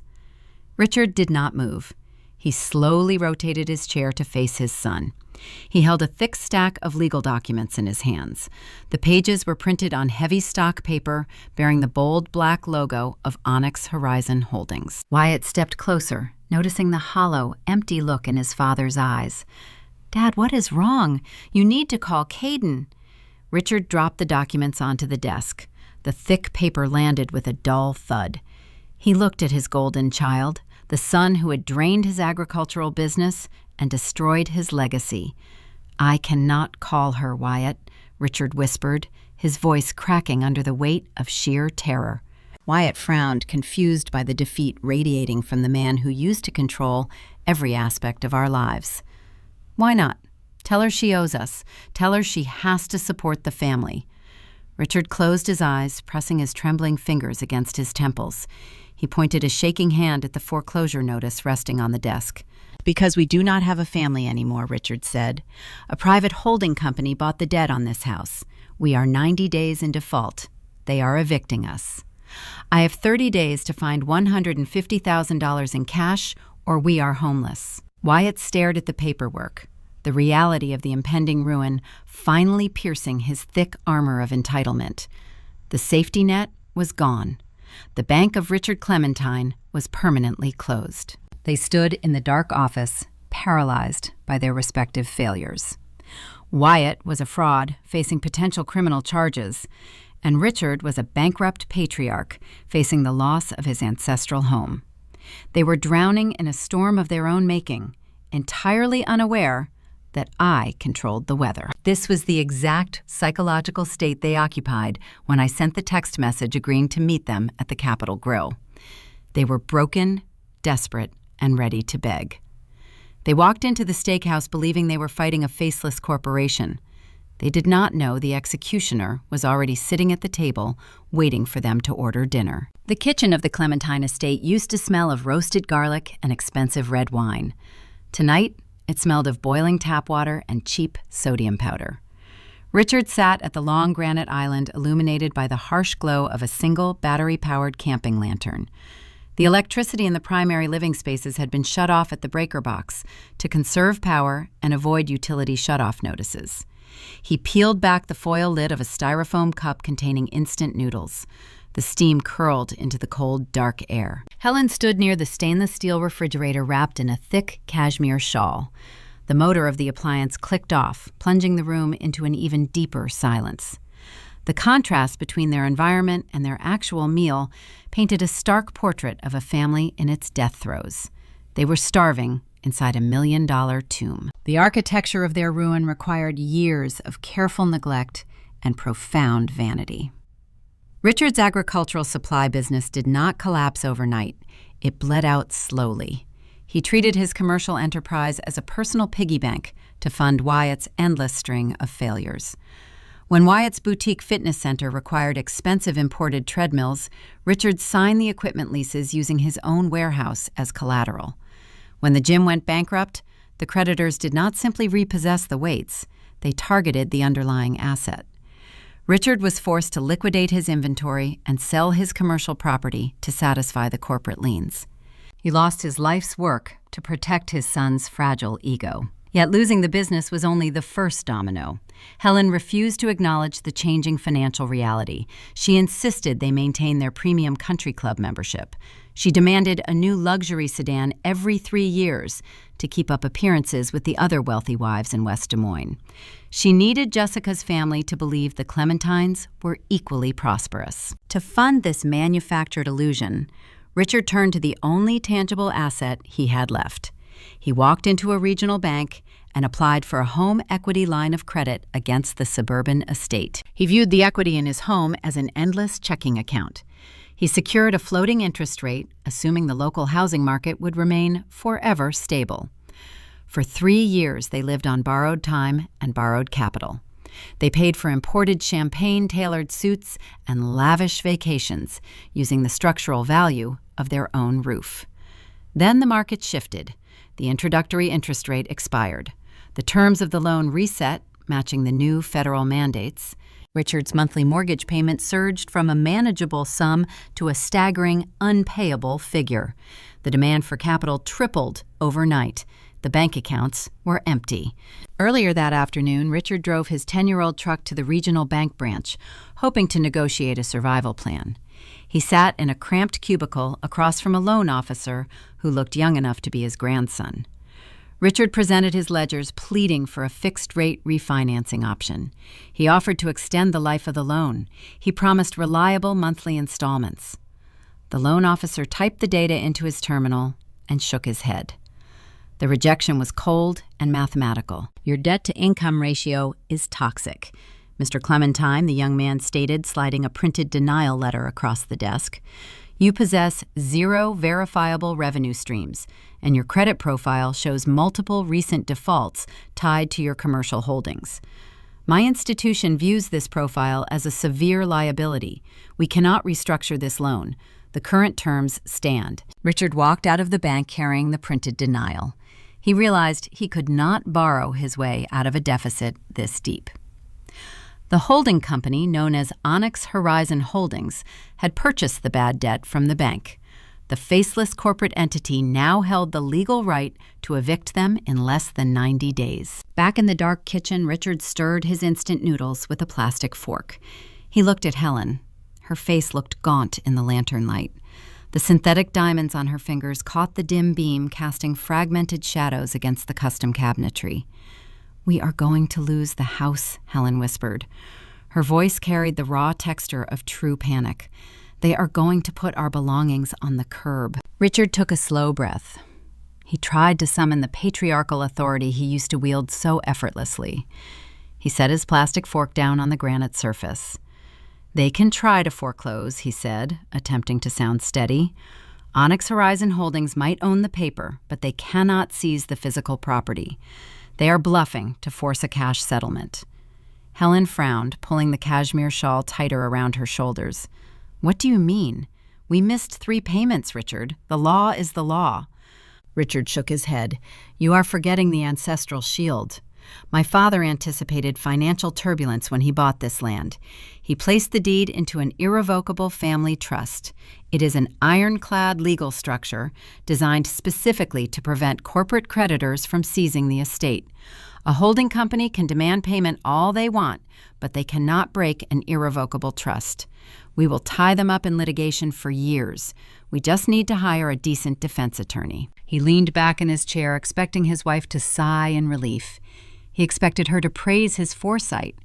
Instead, Helen dropped her styrofoam cup. The hot water and cheap noodles splashed across the granite island, dripping onto the hardwood floor. She did not reach for a towel. She backed away from the counter, her eyes wide, with a terror that went far beyond mere financial ruin. She pressed her hands against her mouth, suppressing a ragged sob. Richard stood up the legs of his bar stool, scraping harshly against the floorboards. Helen, what is wrong? She shook her head, unable to form words. Tears spilled over her eyelashes, ruining her carefully applied makeup. Tell me what is wrong, Richard demanded. His voice echoed in the empty kitchen. Helen leaned against the stainless steel refrigerator, sliding down until she sat on the cold floor. She pulled her knees to her chest. The trust is gone, Richard, she choked out. The legal shield does not exist anymore. Richard froze. The air in the room felt suddenly scarce. "What are you talking about? I am the primary trustee. I never authorized a dissolution. The estate is protected." Helen looked up at him, her face twisted in a mask of profound guilt and shame. "Do you remember Wyatt's wedding?" she asked, her voice barely louder than a whisper. "Do you remember the ice sculptures and the imported orchids? Do you remember the 6-figure reception we threw to impress Jessica's parents?" Richard stared at her, his mind racing to connect the events. "We paid for that reception with a bridge loan." "No, we did not," Helen confessed. "The bank denied the bridge loan. We did not have the cash, Richard. Jessica's mother was already making comments about our outdated furniture. I could not let them think we were poor. I could not let them look down on us on the most important day of our son's life. We needed $250,000 to fund that weekend." Richard's chest tightened. "Where did you get the funds, Helen?" She squeezed her eyes shut. "I went to the bank. I applied for a specialized equity extraction. But the loan officer told me the exact same thing you just said. He told me the house was locked inside an irrevocable trust, and they could not lend against it without the primary trustee's authorizing signature to dissolve the protection." Richard felt the floor tilting beneath his feet. "You asked me to sign it. I told you no. I told you I would never risk my father's legacy for a party." "I know you said no," Helen wept, "so I did not ask you again." The silence that followed was suffocating. Richard looked at the woman he had been married to for nearly 4 decades. He saw a stranger. "I found the trust documents in your filing cabinet," she continued, her words rushing out in a desperate torrent. "I took them to a separate branch. I practiced your handwriting for 3 days. I memorized the sharp block letters you use. I signed your name on the dissolution papers in front of a notary who was too busy looking at his phone to check my identification properly. I broke the trust, Richard. I surrendered the protection to get the cash for the wedding." Richard gripped the edge of the granite counter. His knuckles turned stark white. "You forged my signature. You committed felony bank fraud to buy ice sculptures." Helen covered her face, sobbing into her hands. "I did it for our family. I did it so Wyatt could hold his head high. I thought we would pay it back. I thought your business would cover the margins." The foundation of Richard's reality obliterated into dust. The ancestral home was entirely exposed. The irrevocable trust, the single legal barrier keeping them safe, was a phantom. Onyx Horizon Holdings did not face years of litigation. They held a direct, unobstructed path to the deed. The faceless corporate entity could send the sheriff to change the locks in 30 days. The betrayal tore their marriage apart in a fraction of a second. Richard turned away from his wife, unable to look at her. He stared into the dark hallway, realizing every sacrifice he made for his son and his wife had been rewarded with deception and theft. They were cornered in a burning room. Wyatt was a disgraced fraud, facing potential criminal charges for his own identity theft attempts. Jessica refused to tap into her frozen trust fund, abandoning them to their fate. Richard realized they had exactly one option left. They needed cash immediately. They needed someone with pristine credit and liquid assets to bail them out of a 6-figure deficit. They needed the one person they had deliberately erased from their lives. He looked down at Helen sobbing on the floor. "We have to find Caden," he said. His voice sounded like cracked, dry earth. Helen looked up, wiping her ruined mascara. "She will not help us. We kicked her out. We charged her rent." "We do not have a choice," Richard stated. Wyatt said she is still working in the city. She always saved her money. She might have enough sitting in an account to stall the foreclosure. We have to reach out to her. Helen swallowed hard, nodding slowly. "Jessica can do it," she suggested. "Jessica can track her down. Caden does not know Jessica hates us now. She can pretend it is a casual meeting. She can ask for a small loan to test the waters." Richard stared at the battery-powered lantern. The plan was pathetic. It relied on manipulating a daughter they treated like garbage. But desperation breeds delusion. They convinced themselves they could outsmart the girl who slept on their concrete floor. They had no idea they were sending a scout directly into the jaws of a predator. The rain swept across the floor-to-ceiling windows of my penthouse office, blurring the glowing lights of downtown Des Moines. I stood near the glass holding a ceramic cup of black coffee. The heated marble floors warmed my bare feet, providing a stark contrast to the memories of damp concrete that still lingered in the back of my mind. The city below moved at a frantic pace, but inside my sanctuary, the environment remained strictly controlled. The ambient temperature held steady, the servers hummed in the adjacent utility closet. I walked back to my desk and settled into my leather chair, ready to initiate the morning portfolio review. My role as a director of acquisitions required me to monitor the secondary debt market with surgical precision. Over the years, I had developed a proprietary algorithmic software designed to sift through municipal court filings, bank default registries, and tax lien databases. The program filtered out standard residential sales and healthy commercial leases. It searched exclusively for vulnerable assets. It hunted for over-leveraged properties dragged down by toxic secondary loans and adjustable interest rates, teetering on the edge of foreclosure. I tapped the keyboard, waking the dual monitors. The screen populated with a fresh list of distressed debt bundles located across the Midwest.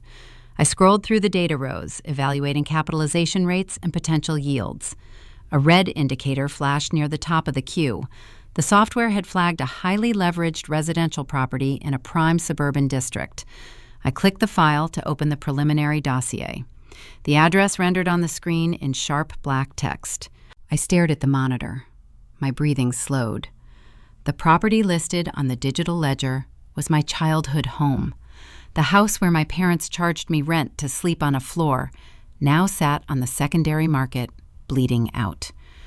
I placed my coffee cup on a stone coaster. I did not feel a sudden rush of triumph. I felt a cold, calculating stillness. I activated my encrypted forensic tools and initiated a deep dive into the specific financial architecture of their ruin. The data displayed a perfect timeline of parental vanity and financial decay. The original mortgage had been paid down decades ago. However, the current filings revealed a catastrophic home equity line of credit. Richard and Helen had treated the structural equity of their roof like an endless checking account. They secured a floating interest rate during a period of market stability. The public records showed a pattern of reckless withdrawals coordinating perfectly with Wyatt's failed business ventures and Jessica's luxury lifestyle demands. The introductory interest rate had recently expired. The terms of the loan reset to match current federal mandates. The monthly payment had tripled. The Clementine bank accounts were empty. They were 90 days behind on the new payment structure. The regional bank had officially initiated the pre-foreclosure process and placed the bad debt up for auction. I scanned the property specifications listed by the bank. 4 bedrooms, 3 bathrooms, 1 unfinished basement. My eyes lingered on the basement classification. The appraisal document noted the concrete floor and the lack of proper ventilation. It was listed as a negative factor for potential buyers. For me, it was the exact location where I learned the true transactional nature of my bloodline. The damp room where Richard handed me an ultimatum was now just a depreciating asset on my balance sheet. I picked up my desk phone and dialed the direct line from my primary commercial broker. He answered on the second ring. I need you to contact the Asset Management Division at the regional bank handling the distressed suburban portfolio, I instructed. My voice remained flat and even, devoid of any emotional inflection. There is a specific residential debt note entering pre-foreclosure today. The address is listed in the secure portal I just shared with you. I hear you, Caden, the broker replied. I hear the keystrokes clicking on his end of the line. You want to submit a bid on the paper? I do not want to bid, I said. I want to execute a direct purchase. Route the transaction through my anonymous holding company, Onyx Horizon Holdings. Offer them 80 cents on the dollar for the total assumed debt. The bank is desperate to clear non-performing loans off their quarterly books before the fiscal year ends. They will take the discount. The broker paused. I am looking at the internal auction registry right now, he said. We have a slight complication. A local commercial development firm already submitted a blind bid on this specific parcel.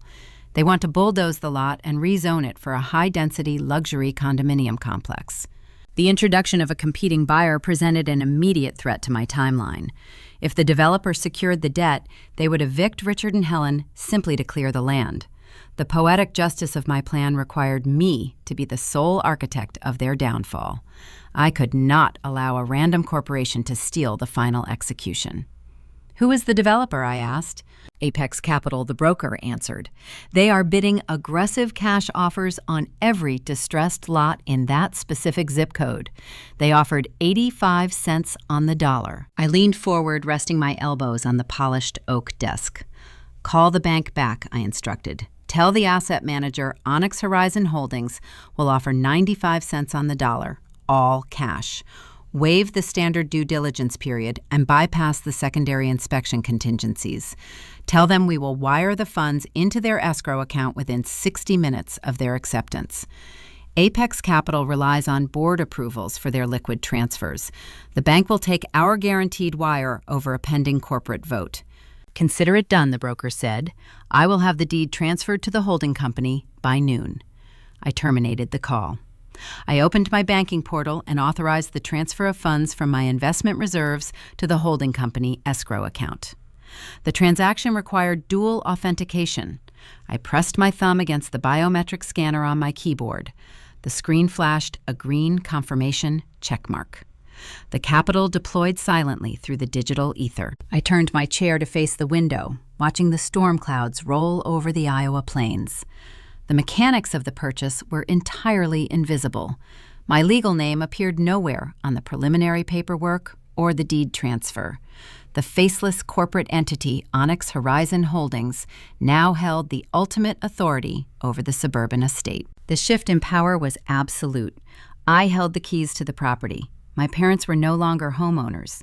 They were squatters, residing in an asset that belonged to the daughter they threw away. I imagined Richard sitting in his home office, staring at past due notices. I pictured Helen pacing the hardwood floors, worrying about how the country club members would react to the eviction rumors. They were trapped in a prison constructed from their own vanity and entitlement. They had no idea the lock on their cell door had just been changed. The digital chime of an incoming email broke the silence in my office. I rotated my chair back to the monitors. My legal team had forwarded the final executed contract from the regional bank. The debt transfer was complete. Onyx Horizon Holdings was officially the primary creditor. A second notification appeared on my screen. This one originated from my personal networking profile. I clicked the icon. The message was from Jessica. The timing was impeccable. The family had exhausted every local avenue for a bailout. Wyatt's credit was destroyed. Richard's business was liquidated. They were out of options and running out of time. They had finally realized they needed to tap into their discarded human shield. The message was crafted with a sickening level of false warmth. "Caden, it has been far too long," Jessica wrote. "Wyatt and I were just talking about you the other day. I am going to be downtown tomorrow morning for a meeting. I would love to grab a coffee and catch up. Let me know if you are free." She was trying to lure me into a trap. She intended to play the role of the caring sister-in-law to soften me up before delivering a desperate plea for cash. She believed I was still a vulnerable target, operating from a place of emotional deficit. I read the message a second time, analyzing the pathetic subtext. She wanted to meet in my territory.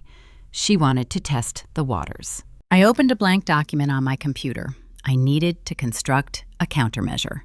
If I walked into that coffee shop wearing my bespoke tailoring and my executive confidence, Jessica would instantly recognize the danger.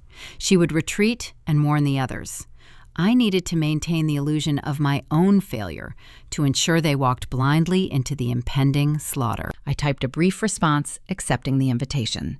I set the location for a high-end cafe in the financial district, ensuring she felt socially superior upon arrival. I prepared to build a red herring that would make her arrogant and careless. The real conflict was no longer about securing my future. It was about tearing down theirs. The closet in my penthouse held a curated collection of power. Rows of bespoke charcoal suits, imported silk blouses, and Italian leather stilettos lined the illuminated cedar shelves. I bypassed all of it. I reached into a neglected storage bin at the very back of the wardrobe and pulled out the relics of my past. I selected a faded gray knit sweater, the sleeves slightly frayed at the cuffs.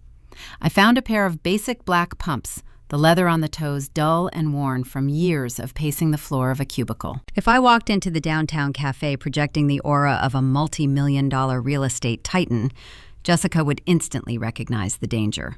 She possessed the predatory instincts of a woman who married for money and realized too late that the vault was empty. She would retreat, warn my parents, and they would scatter seeking legal loopholes or filing for desperate bankruptcies that could delay my timeline. I needed them blind. I needed them to believe I was the exact same vulnerable target they exiled 9 years ago. I dressed in the worn garments, leaving my designer watch on the velvet display tray. I tied my hair back into a severe, practical knot. I looked in the full-length mirror. The woman staring back appeared tired, stagnant, and entirely unthreatening. The red herring was flawless. The rain from the previous night had cleared, leaving the streets of the Des Moines Financial District slick and reflective under the pale morning sun. I walked 2 blocks from my office tower to the upscale artisanal cafe Jessica had chosen. The location was a calculated insult. It was a place where wealthy executives finalized contracts over $7 espresso drinks. By selecting this venue, Jessica intended to assert social dominance, reminding me of the financial hierarchy she believed still existed between us. I pushed through the heavy glass door. The interior smelled of roasted coffee beans and warm pastry dough. The ambient noise consisted of low murmurs and the rhythmic hiss of the steam wand. I approached the counter and ordered a small black drip coffee. I declined the offer of a seasonal scone. I carried the plain white paper cup to a small metal table in the back corner, ensuring my scuffed shoes remained clearly visible to anyone approaching. I checked the time on my phone. Jessica was 15 minutes late. The delay was an intentional tactic designed to make me wait and foster anxiety. I sat in the corner, sipping the bitter coffee, feeling nothing but cold anticipation. At 20 minutes past the hour, the heavy glass door swung open. Jessica stepped into the cafe, scanning the room with sharp, evaluating eyes. She wore a camel-colored trench coat, tightly belted at the waist. From a distance, she projected the image of a prosperous suburban socialite. But as she navigated the crowded tables and approached my corner, the fractures in her illusion became glaringly apparent. Her trench coat lacked the crisp, professional press of dry cleaning. The gold clasp on her designer handbag was visibly tarnished. Her posture held a rigid, brittle tension. The wealthy Iowa farm girl who used to sip premium wine in my father's parlor was currently running on fumes.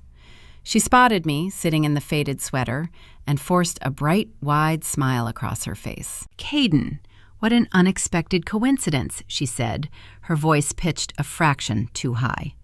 She pulled out the metal chair across from me and sat down, placing her tarnished handbag on the table. "I am meeting a wealth management client near here later this morning. I figured we could catch up." I offered a tight, weary smile, feeding her the exact narrative she craved. "It has been a long time, Jessica." She leaned forward, resting her forearms on the table. She scrutinized my appearance. Her eyes flicked from the frayed cuffs of my sweater to the plain white coffee cup and finally settled on the scuffed toes of my shoes. I watched her shoulders relax. The brittle tension vanished, replaced by a wave of smug satisfaction. She believed the bait. She concluded I was a struggling, stagnant worker barely surviving the corporate grind. "How is the firm treating you?" she asked, adopting a tone of faux sympathy. "Are you still analyzing those commercial spreadsheets in the basement?" "The work is demanding," I replied, keeping my voice low and devoid of energy. "The corporate ladder is steep. I was passed over for the senior director promotion last cycle. The overhead downtown is brutal right now. I am just trying to keep my head above water." Jessica nodded, her smile widening by a fraction of an inch. The corporate world is so unforgiving. Wyatt always said you lack the entrepreneurial spirit. Working for someone else limits your potential. I took a slow sip of the black coffee. "How is Wyatt?" Jessica straightened her posture, preparing to deliver the scripted lie. Wyatt is thriving, she declared without a trace of hesitation. He is transitioning out of the fitness sector. He is launching a premier consulting firm targeting high-net-worth individuals. He already secured several lucrative contracts in West Des Moines. She was staring directly into the eyes of the woman who ordered her legal team to vaporize Wyatt's luxury pet spa lease just a few weeks prior. I knew her husband possessed a destroyed credit score and was blacklisted from every reputable commercial property in the district. The audacity of her lie was almost impressive. "That sounds ambitious," I said. "It is highly lucrative," Jessica corrected. "But launching a firm of this magnitude requires significant upfront capital for overhead and branding. We are currently restructuring our investment portfolios, moving assets around. We find ourselves in a temporary liquidity gap." She paused, letting the silence stretch. She deployed the trap. "We are looking for a short-term bridge loan," she continued, her tone shifting from conversational to transactional. $50,000 for 90 days. We are offering a generous interest rate upon repayment. You would be investing directly in your brother's legacy, Caden. It is a guaranteed return. The request was staggering. They were facing imminent eviction. The bank was preparing to auction their roof. They dispatched the daughter-in-law to manipulate the exiled sister into handing over $50,000 to stall the foreclosure process. They disguised the desperation as a pristine investment opportunity. I looked at her manicured hands. The polish on her right index finger was chipped, exposing the jagged nail beneath. She was begging for survival. I placed my paper cup on the metal table. I kept my expression perfectly neutral. "My capital is tied up, Jessica," I said. "I cannot fund Wyatt's consulting firm. I live paycheck to paycheck covering my own rent. $50,000 is an impossibility for me." The polite facade shattered. The sudden rejection short-circuited her calculated plan. Her jaw tightened, and the skin around her eyes pulled taut. She stared at me, processing the realization that her final lifeline did not exist. The smug superiority she felt minutes ago curdled into raw venom. She grabbed the tarnished handle of her handbag. Her knuckles turned stark white. "You are exactly what Richard and Helen said you were," she hissed, leaning across the small table. Her voice dropped to a harsh whisper, cutting through the ambient noise of the cafe. "You are selfish and useless. Your parents sacrificed their own comfort to put a roof over your head when you were younger, and you refuse to offer a dime when your brother needs a temporary bridge. You are a bitter failure, Caden. You will spend the rest of your life dying in a cubicle." I did not flinch. I did not raise my voice to defend myself. I sat in the faded sweater and absorbed the insults, allowing her to vent her terror. Jessica stood up, knocking the metal chair backward with a loud scrape against the tile floor. She turned and marched toward the exit, pushing through the heavy glass door without looking back. I remained in the corner watching her through the plate glass window. She stood on the wet sidewalk, the wind whipping the hem of her trench coat. She pulled her smartphone from her pocket. Her thumbs moved frantically across the screen, dialing a number. She pressed the phone to her ear. Her face contorted as she spoke rapidly into the receiver. I knew exactly who she was calling. She was calling Helen to report the failure of the mission. She was telling my mother that the exiled daughter was broke, stagnant, and entirely incapable of providing a bailout. The trap was now fully locked. They believed they had exhausted their final option. They thought they were facing the faceless corporate wrath of Onyx Horizon Holdings alone. They had no idea the entity preparing to strip them of their ancestral home was sitting in a coffee shop, finishing a cup of cheap drip coffee. I stood up, tossed the paper cup into the trash receptacle, and walked out of the cafe. I hailed a cab back to my high-rise tower to discard the red herring wardrobe. The psychological warfare was over. The physical execution was scheduled to begin the following morning, when a process server carrying a heavy manila envelope walked up the paved driveway of the Clementine suburban estate. I monitored the digital confirmation from my penthouse office. At exactly 8 o'clock the following morning, a gray sedan parked along the curb of my childhood home.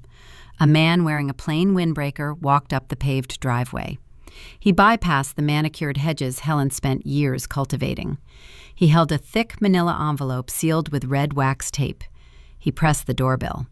Richard answered the door wearing his terry cloth robe. He expected the postal carrier delivering another stack of final utility notices. Instead, the man in the windbreaker confirmed his identity and handed over the heavy package. "You have been served," the man stated. He turned and walked back to his vehicle, leaving my father standing on the porch. Richard retreated into the foyer and tore open the seal. He unfolded the thick stack of legal documents. The header featured the stark black logo of Onyx Horizon Holdings. It was the formal notice of intent to foreclose. The paperwork detailed the exact sum of the defaulted home equity line of credit. The demand was unequivocal.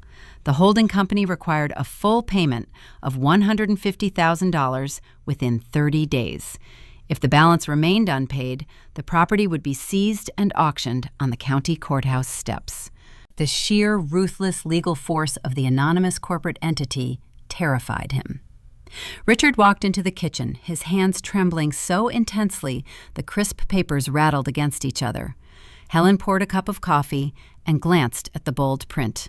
The color drained from her cheeks. They had 30 days to produce cash they did not possess. They scheduled an emergency consultation with a local bankruptcy attorney that same afternoon. They drove to a nondescript office park in a strip mall, sitting across a faux wood desk from a lawyer wearing a cheap suit. Richard slid the foreclosure notice across the desk, alongside a copy of the original family trust documents. He clung to the desperate hope that a legal loophole could stall the eviction. The attorney adjusted his glasses and reviewed the paperwork. He cross-referenced the trust protections against the loan origination file. The silence in the small office stretched for agonizing minutes. The lawyer slowly lowered the documents and folded his hands. The diagnosis he delivered was fatal. "You have zero legal leverage here," the attorney explained. "The entity that purchased your debt is aggressive. They move fast, and they do not negotiate with underwater borrowers." Onyx Horizon Holdings holds a direct, unobstructed path to the deed. Richard gripped the armrests of his chair. "But the house is protected in an irrevocable trust. They cannot bypass that structure." The lawyer tapped a specific page in the file. The trust protection was legally dissolved when this loan was originated. The primary trustee's signature is right here. You surrendered the shield to extract the equity. Helen looked down at her lap, unable to meet her husband's gaze. The forged signature she created to fund Wyatt's lavish wedding reception had returned to destroy them. They could not contest the dissolution without admitting Helen committed felony bank fraud. If they fought the foreclosure in court, the forged signature would become public record. Helen would face federal prison. They were trapped in a legal vice. The attorney advised them to start packing boxes and searching for a short-term rental property. He charged them $400 for the consultation and showed them the door. The terror of the invisible enemy fractured the remaining family structure the moment they returned to the suburban estate. Richard called an emergency meeting in the dark living room. He summoned Wyatt and Jessica, demanding a unified front to combat the impending homelessness. Wyatt sat on the expensive leather sofa, looking pale and defensive. Jessica sat beside him, keeping a deliberate physical distance between them. The air in the room felt suffocating. "We need cash," Richard stated, pacing across the hardwood floor. "Onyx Horizon is demanding $150,000 in 30 days. If we do not pay it, they will send the sheriff to change the locks." He stopped pacing and turned his attention directly to his son. The golden child who had drained the agricultural business and orchestrated the financial ruin was finally being called to account. "You need to liquidate everything Wyatt Richard ordered.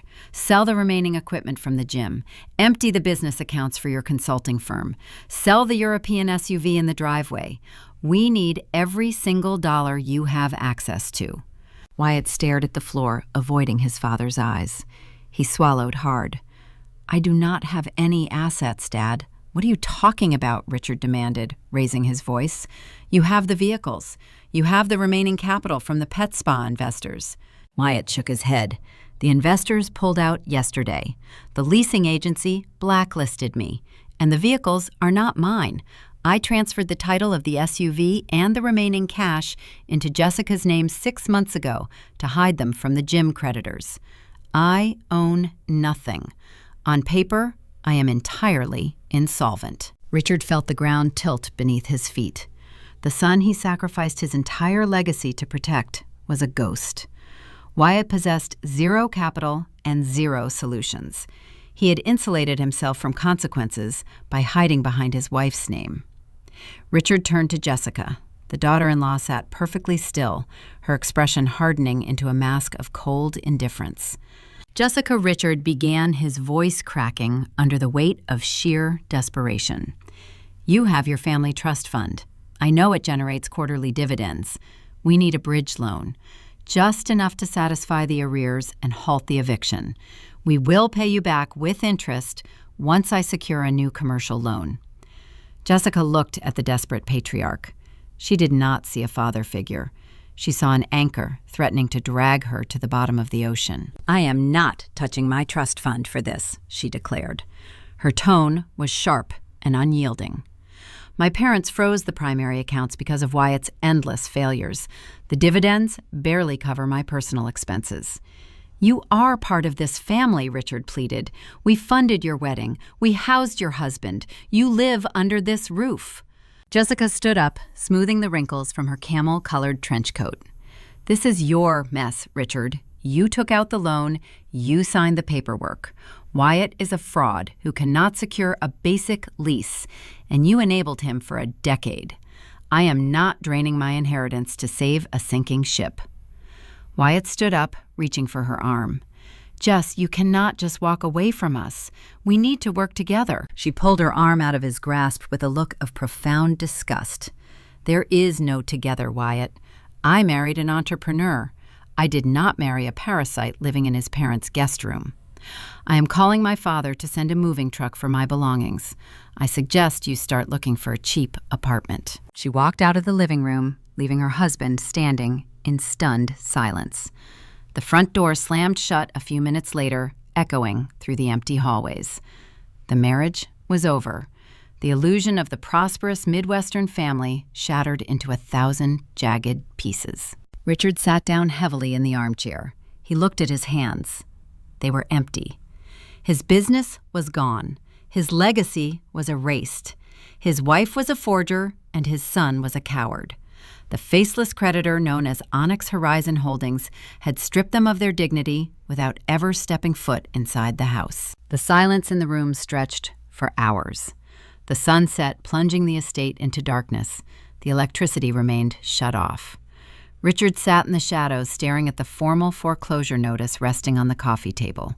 He had 30 days left. He realized he possessed exactly one remaining lifeline. He needed someone with a pristine credit score and verifiable income to co-sign a high-risk restructuring loan. He needed the one person he had deliberately discarded. He needed the daughter who slept on the concrete floor. He picked up his smartphone. The screen cast a pale blue glow across his tired face. He opened his contact list and scrolled past the names of former business associates who refused to return his calls. He stopped at my name. His thumb hovered over the call button. He was preparing to invite the executioner directly to the negotiation table. The conflict shifted from a silent siege to a direct confrontation.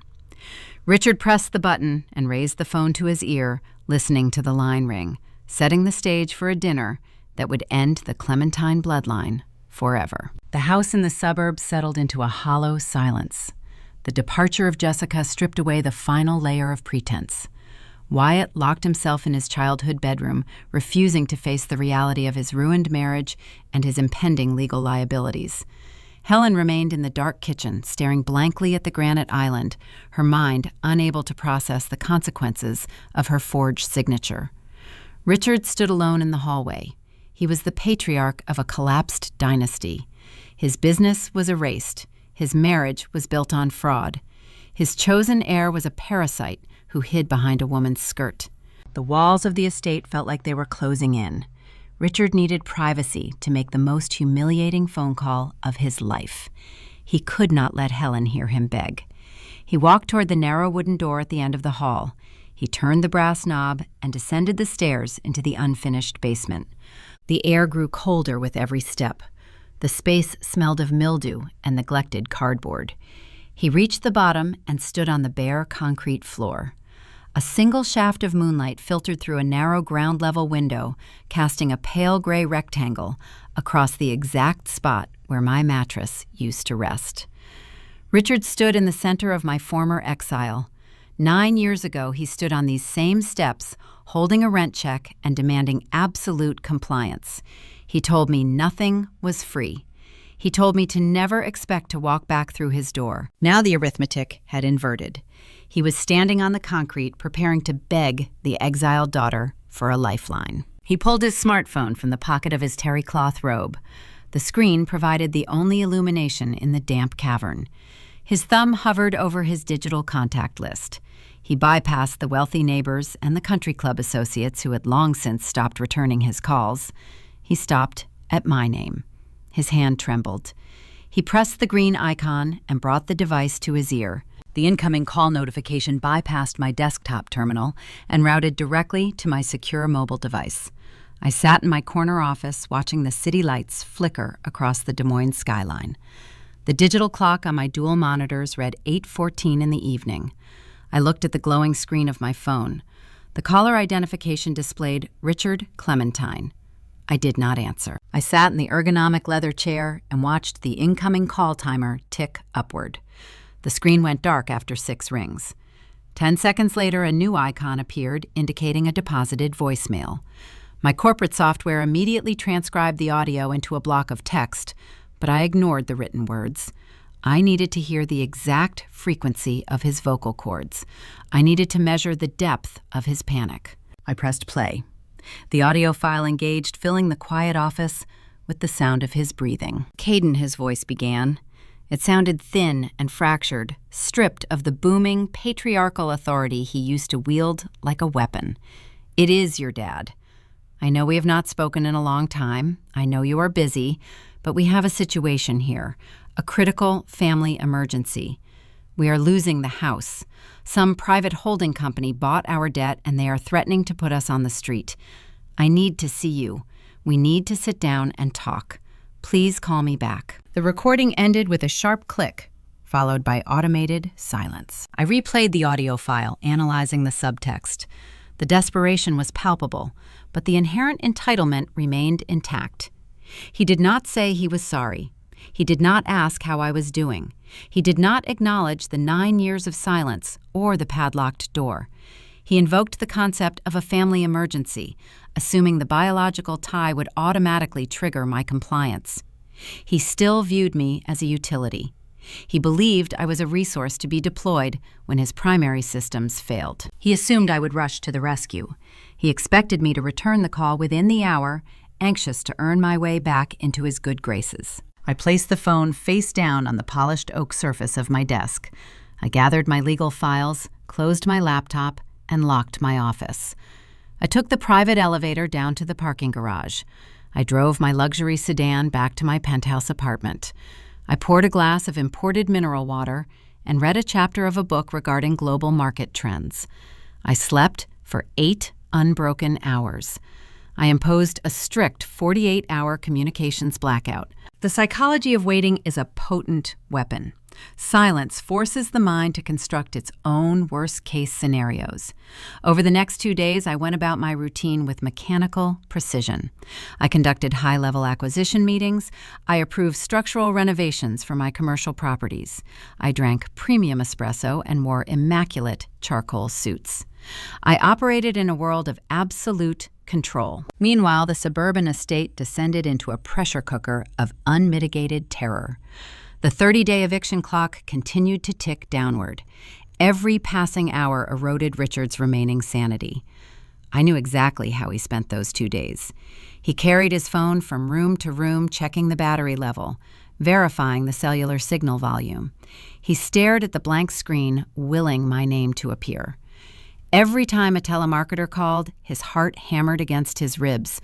only to plunge into deeper despair when he realized it was not me. He watched his wife pack fragile porcelain figurines into cardboard boxes, weeping over the loss of her social status. He watched his son stare blankly at the television screen, paralyzed by the impending reality of manual labor and criminal defense attorneys.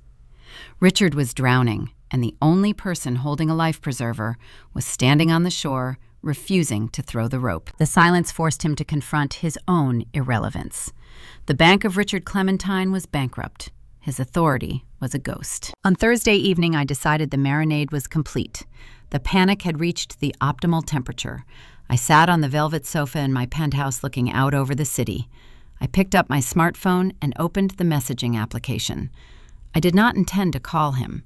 A phone conversation would allow him to deploy his practiced emotional manipulation. He would use vocal inflections to elicit sympathy. A text message offered zero emotional leverage. It established a cold, transactional boundary. I needed to select the battleground. I required a location that would highlight the stark contrast between my current reality and their impending ruin. I chose the Capitol Grill in the heart of the downtown financial district. The restaurant demanded a strict dress code. It smelled of expensive cigars, dry-aged beef, and high-tier wealth. Reserving a table there forced Richard to play a role he could no longer afford. He would have to put on his best tailored suit and pretend he belonged among the elite, while carrying the secret that his net worth was severely negative. It would strip away his comfort and place him entirely on my territory. I typed a concise response consisting of exactly 7 words. Capitol Grill, Friday, 7 p.m. I will listen. I pressed send. The digital receipt confirmed the delivery instantly. I imagined the scene playing out in the dark suburban kitchen. Richard holding the glowing screen, his hands shaking as he read the text. He would show it to Helen and Wyatt. They would misinterpret the message. They would read the words, I will listen, and assume I was opening the door to a negotiation. They would calculate my presumed salary and draft a pitch to secure a $50,000 bridge loan. They would convince themselves the nightmare was almost over. They were preparing to walk into a luxury steakhouse to beg a junior analyst for a temporary bailout. They had zero comprehension that they were actually walking into a boardroom to surrender their entire existence to the chief executive officer of Onyx Horizon Holdings. The trap was locked, and the execution was scheduled.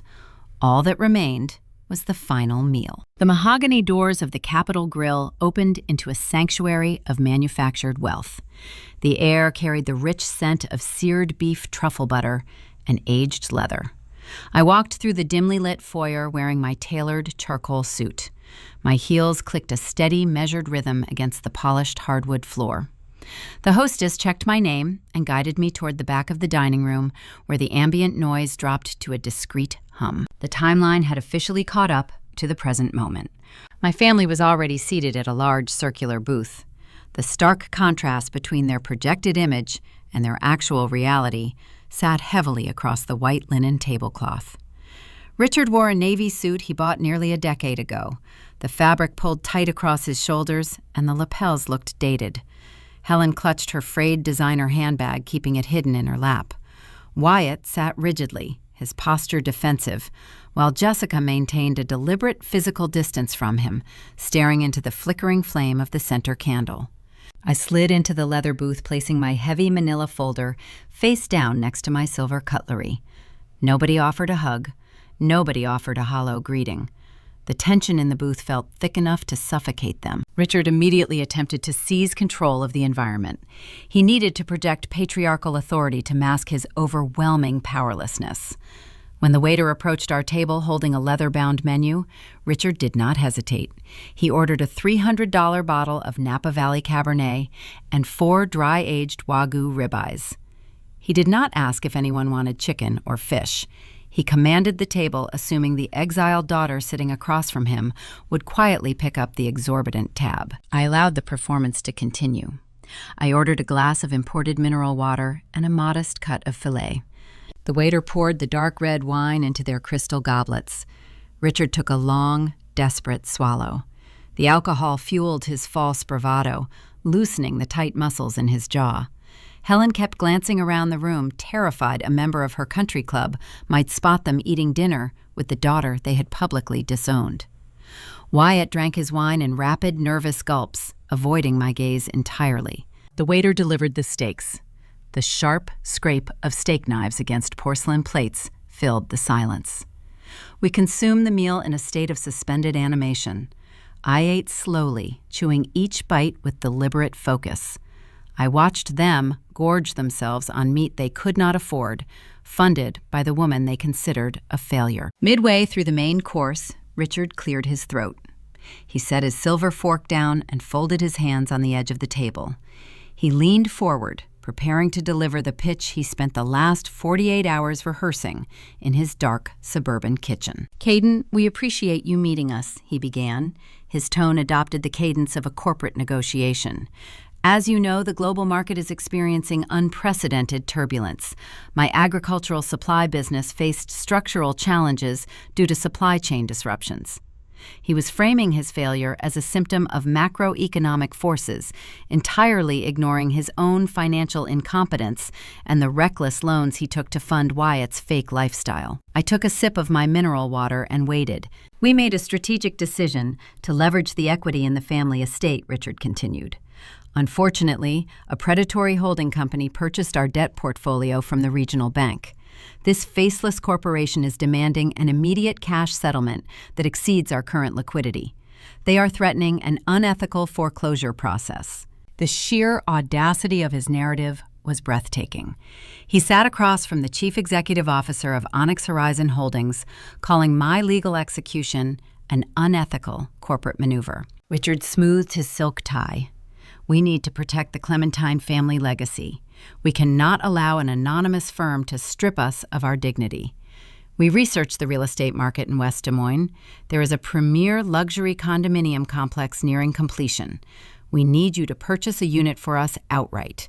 We can transfer the title into a protected trust later. It is your duty to shield your mother and me from this corporate overreach."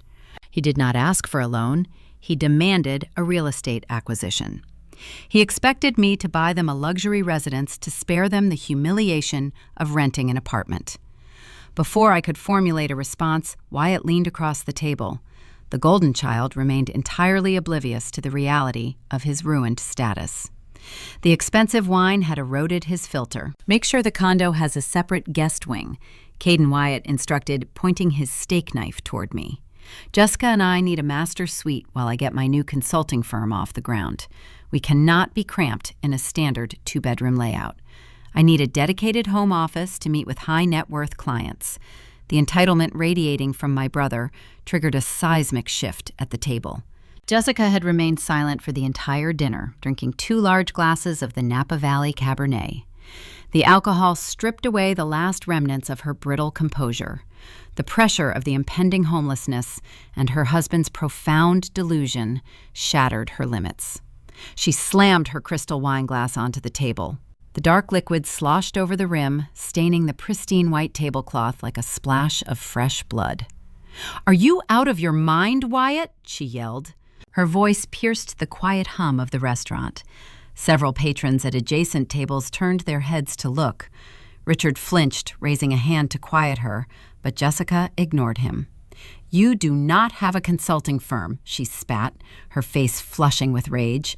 "You are a fraud. You ruined your father's business. You drained their bank accounts to buy leased treadmills you never used. You forged your own sister's name on a commercial lease because you possess the credit score of a convicted felon." Helen gasped, covering her mouth with her hand. "Jessica, keep your voice down. People are staring." "Let them stare," Jessica snapped, turning her fury toward my mother. "Your entire life is a fake, Helen. You committed federal bank fraud to pay for my wedding reception. You destroyed your own trust fund to buy ice sculptures. You are all drowning, and you expect Caden to buy you a luxury condo so you can pretend you are still rich?" Wyatt reached for her arm, his face pale with public humiliation. "Jess, stop it right now. You are embarrassing the family." Jessica slapped his hand away with a sharp crack that echoed across the dining room. "I am not part of this family anymore, Wyatt. I filed the divorce papers this morning. My father is sending a moving truck to the house tomorrow at noon to collect my belongings. You can live in a cardboard box for all I care. You are a parasite." The illusion of family loyalty disintegrated into dust. The Midwestern dynasty died right there on the white linen tablecloth among the half-eaten Wagyu steaks and the expensive wine. Richard stared at his plate, his patriarchal authority broken beyond repair. Helen wept quietly, her makeup running down her cheeks, mourning the loss of her social status. Wyatt sat frozen, realizing he was a bankrupt fraud facing life without a safety net. They tore each other to pieces. They did the heavy lifting for me. I sat back in the leather booth and watched the carnage unfold. I did not raise my voice. I did not hurl insults. I felt the cold, precise satisfaction of a mathematician watching an equation balance perfectly. The arguing escalated. Wyatt called Jessica a gold digger.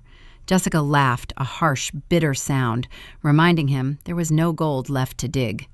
Richard buried his face in his hands, paralyzed by the public spectacle. I picked up my heavy, silver soup spoon. I held it between my thumb and index finger. I reached toward my crystal water glass. I tapped the silver metal against the crystal rim. One single, sharp ring cut through the shouting. The sound was bright and piercing. The table fell dead silent. Wyatt stopped mid-sentence. Jessica crossed her arms, glaring at the wall. Helen sniffled, dabbing her eyes with a cloth napkin. Richard slowly raised his head, looking at me with hollow, terrified eyes. The power dynamic had shifted entirely. They realized the woman they discarded was the only person in the room holding a life raft. They waited for my verdict. I signaled the waiter to bring the check, preparing to open the manila folder and deliver a retaliation that would leave them breathless. The waiter approached the table holding a black leather folio. The timing was impeccable. The sharp ring of my silver spoon against the crystal glass had silenced the fractured remnants of my family. The waiter placed the bill in the center of the white linen tablecloth. The total exceeded $1,000. Richard stared at the black leather. He did not reach for his wallet. He sat frozen, waiting for his exiled daughter to rescue him from the exorbitant tab. I opened my designer handbag and extracted a sleek, metallic corporate card. I placed it on the leather folio. The waiter nodded and walked away to process the transaction. I did not blink. I did not sigh. I paid for the dry-aged ribeyes and the expensive Napa Valley Cabernet without a single trace of hesitation. The casual display of liquid capital had a profound effect on the remaining occupants of the booth. Richard exhaled a long, shaky breath. His posture softened. He interpreted my payment as a gesture of compliance. He believed I had accepted his demand. He calculated that buying the dinner was the precursor to buying the luxury condominium. Helen dabbed her eyes with her cloth napkin, projecting a fragile smile. Wyatt stared at his empty wine goblet, pretending the brutal verbal dismantling delivered by Jessica had never happened. The waiter returned, handed me the receipt, and cleared the empty plates. We were left alone in the quiet hum of the restaurant. I picked up the heavy manila folder resting near my water glass. I placed it flat on the table and slid it across the smooth linen surface. It came to a stop directly in front of my father. Richard leaned forward. His hands trembled slightly as he reached for the brass clasp. He expected to find glossy real estate brochures. He expected to see a property deed for a pristine condominium in West Des Moines. He assumed he was about to receive the keys to a new life, insulated from the consequences of his endless failures. He opened the folder and flipped back the heavy cover. The first document sitting on top of the stack bore the official seal of the regional bank. Richard recognized the formatting immediately.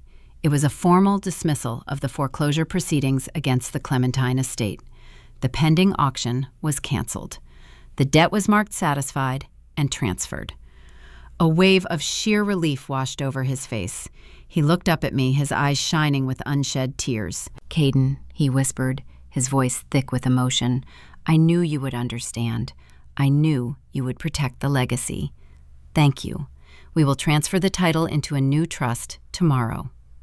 "Keep reading, Richard," I said. My tone remained flat and clinical. He frowned, confused by the coldness in my voice. He turned the page. The second document was printed on thick legal stock. The bold header across the top of the page read, "Standard Residential Lease Agreement." Richard's eyes scanned the text. His brow furrowed as he tried to comprehend the legal terminology. He read the property address. It was his home. He skipped down to the section defining the involved parties. He read the name listed under the designation of primary tenant. It was his own name alongside Helen's. Then he read the name printed under the designation of property owner and landlord, Caden Clementine. The relief evaporated from his face, replaced by a profound and paralyzing shock. He stared at the letters forming my name. He traced the ink with his index finger, unable to bridge the gap between his expectations and the lethal reality sitting in front of him. "You bought the house," he breathed the words, barely audible. "I bought the debt," I corrected, leaning back against the leather booth. "I purchased the non-performing loan from the regional bank through my anonymous holding company. Onyx Horizon Holdings is my corporate entity. I own the paper. I hold the deed. You are no longer a homeowner, Richard. You are my tenant." Helen gasped, gripping the edge of the table. Her knuckles turned white. "But the trust," she stammered. "The house was protected. You cannot just take it." I shifted my gaze to my mother. "The trust was dissolved, Helen. It was dissolved the moment you forged my father's signature to extract $250,000 to pay for Wyatt's wedding reception." I reviewed the origination files. I saw the fraudulent cursive handwriting. "If you attempt to contest my ownership in a court of law, I will hand the forged documents over to the federal prosecutor.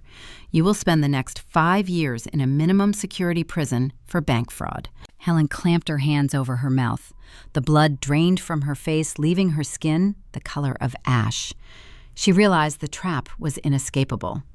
Richard looked at the lease agreement. The patriarchal illusion was dead. The foundation of his authority was pulverized into dust. He flipped to the second page of the contract to review the terms of his new existence. A small blue rectangle was fastened to the top corner of the page with a silver paperclip. Richard stared at the slip of paper. It was a personal bank check dated 9 years ago.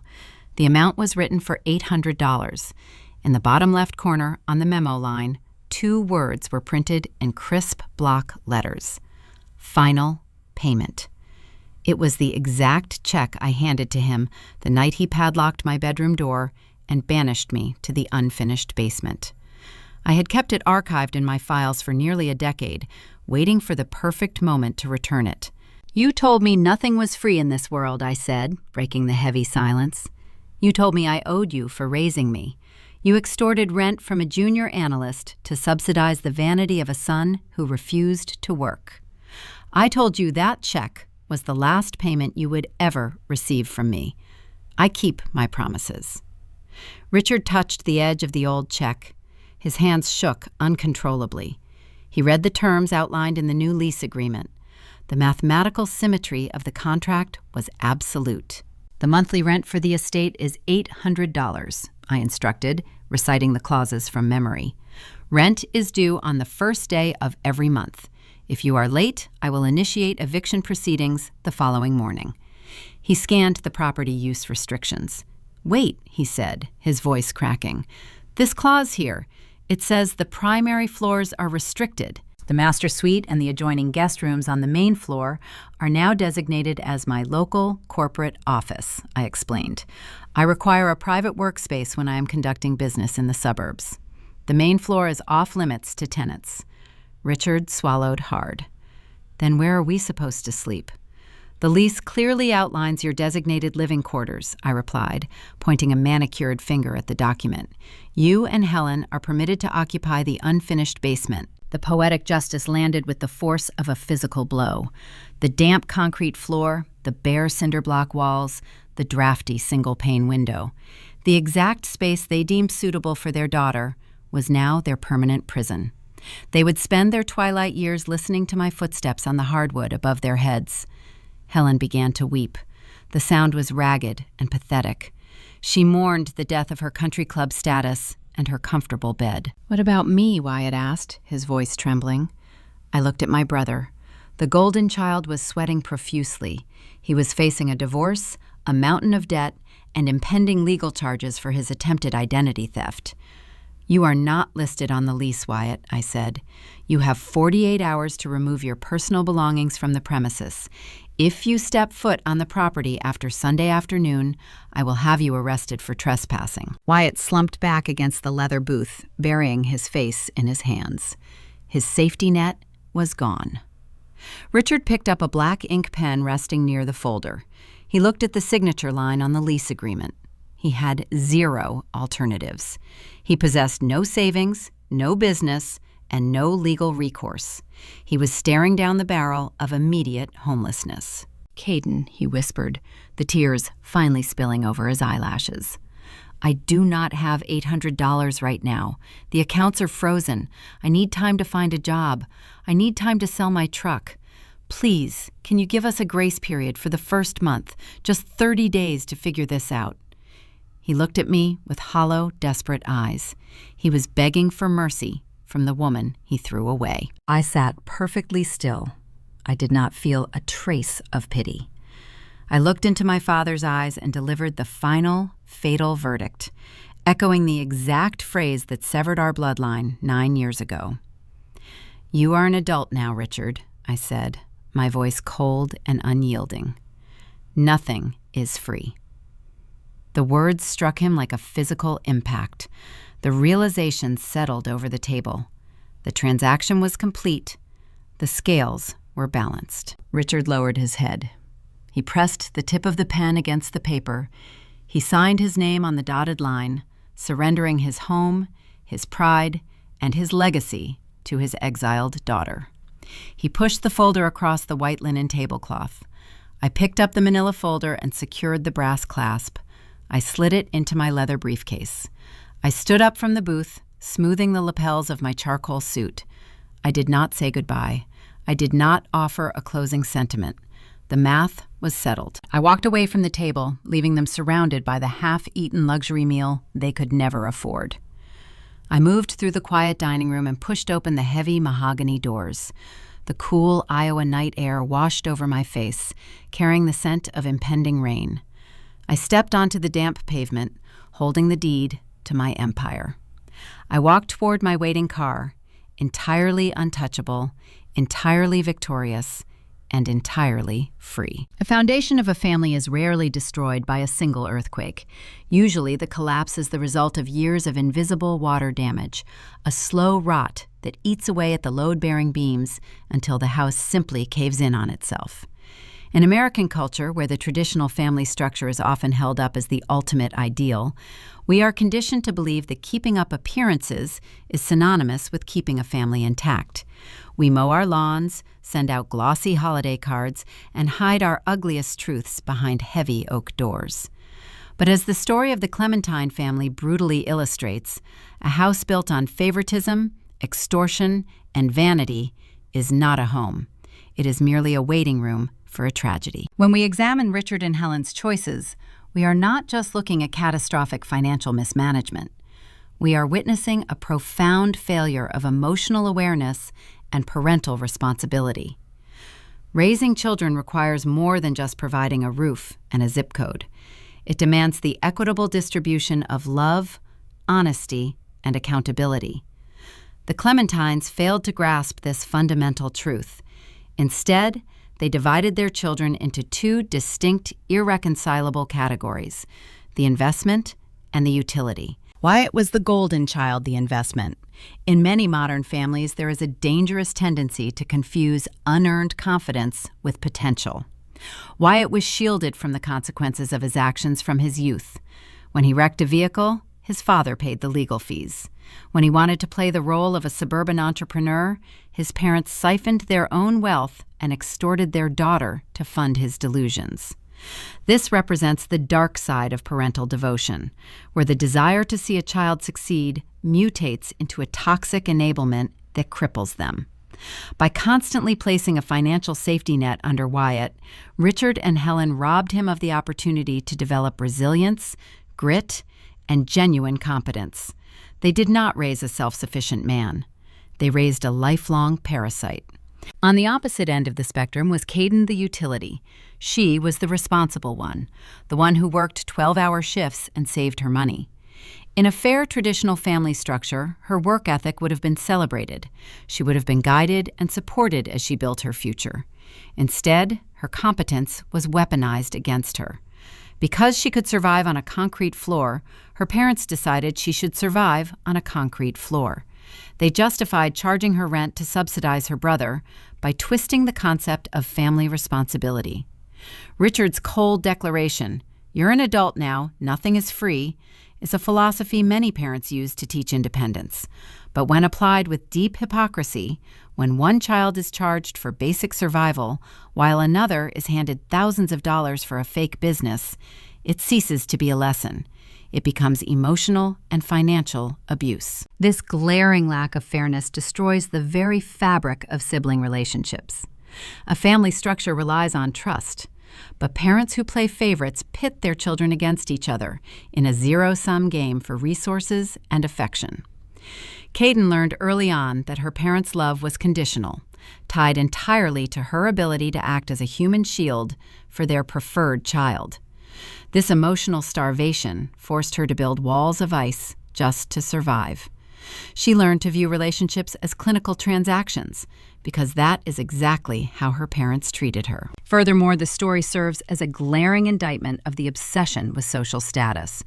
Helen's willingness to commit felony bank fraud to pay for ice sculptures and a lavish wedding reception is the ultimate manifestation of valuing external perception over internal integrity. In American society, there is immense pressure to project prosperity. Country club memberships, luxury vehicles, and designer handbags become the metrics by which families measure their worth. But when you mortgage your soul and your ancestral trust to buy the approval of strangers, you leave your children morally bankrupt. Honesty must be the cornerstone of family life.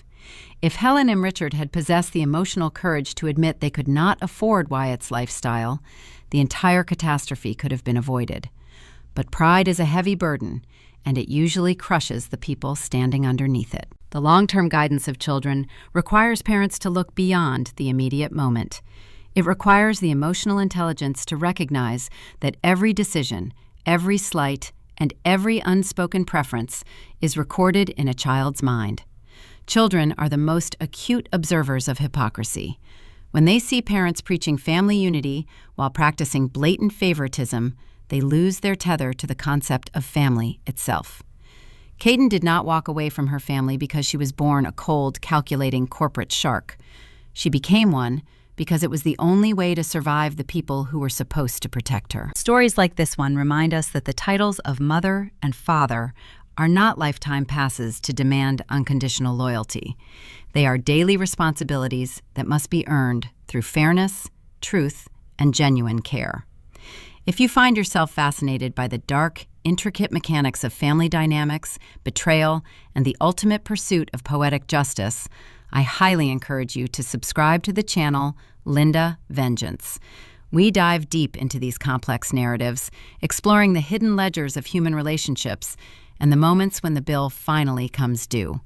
Join our community, hit the subscribe button, and never miss a story that makes you question everything you thought you knew about family loyalty. In the end, the tale of the Clementine family forces us to hold a mirror up to our own lives and our own dining room tables.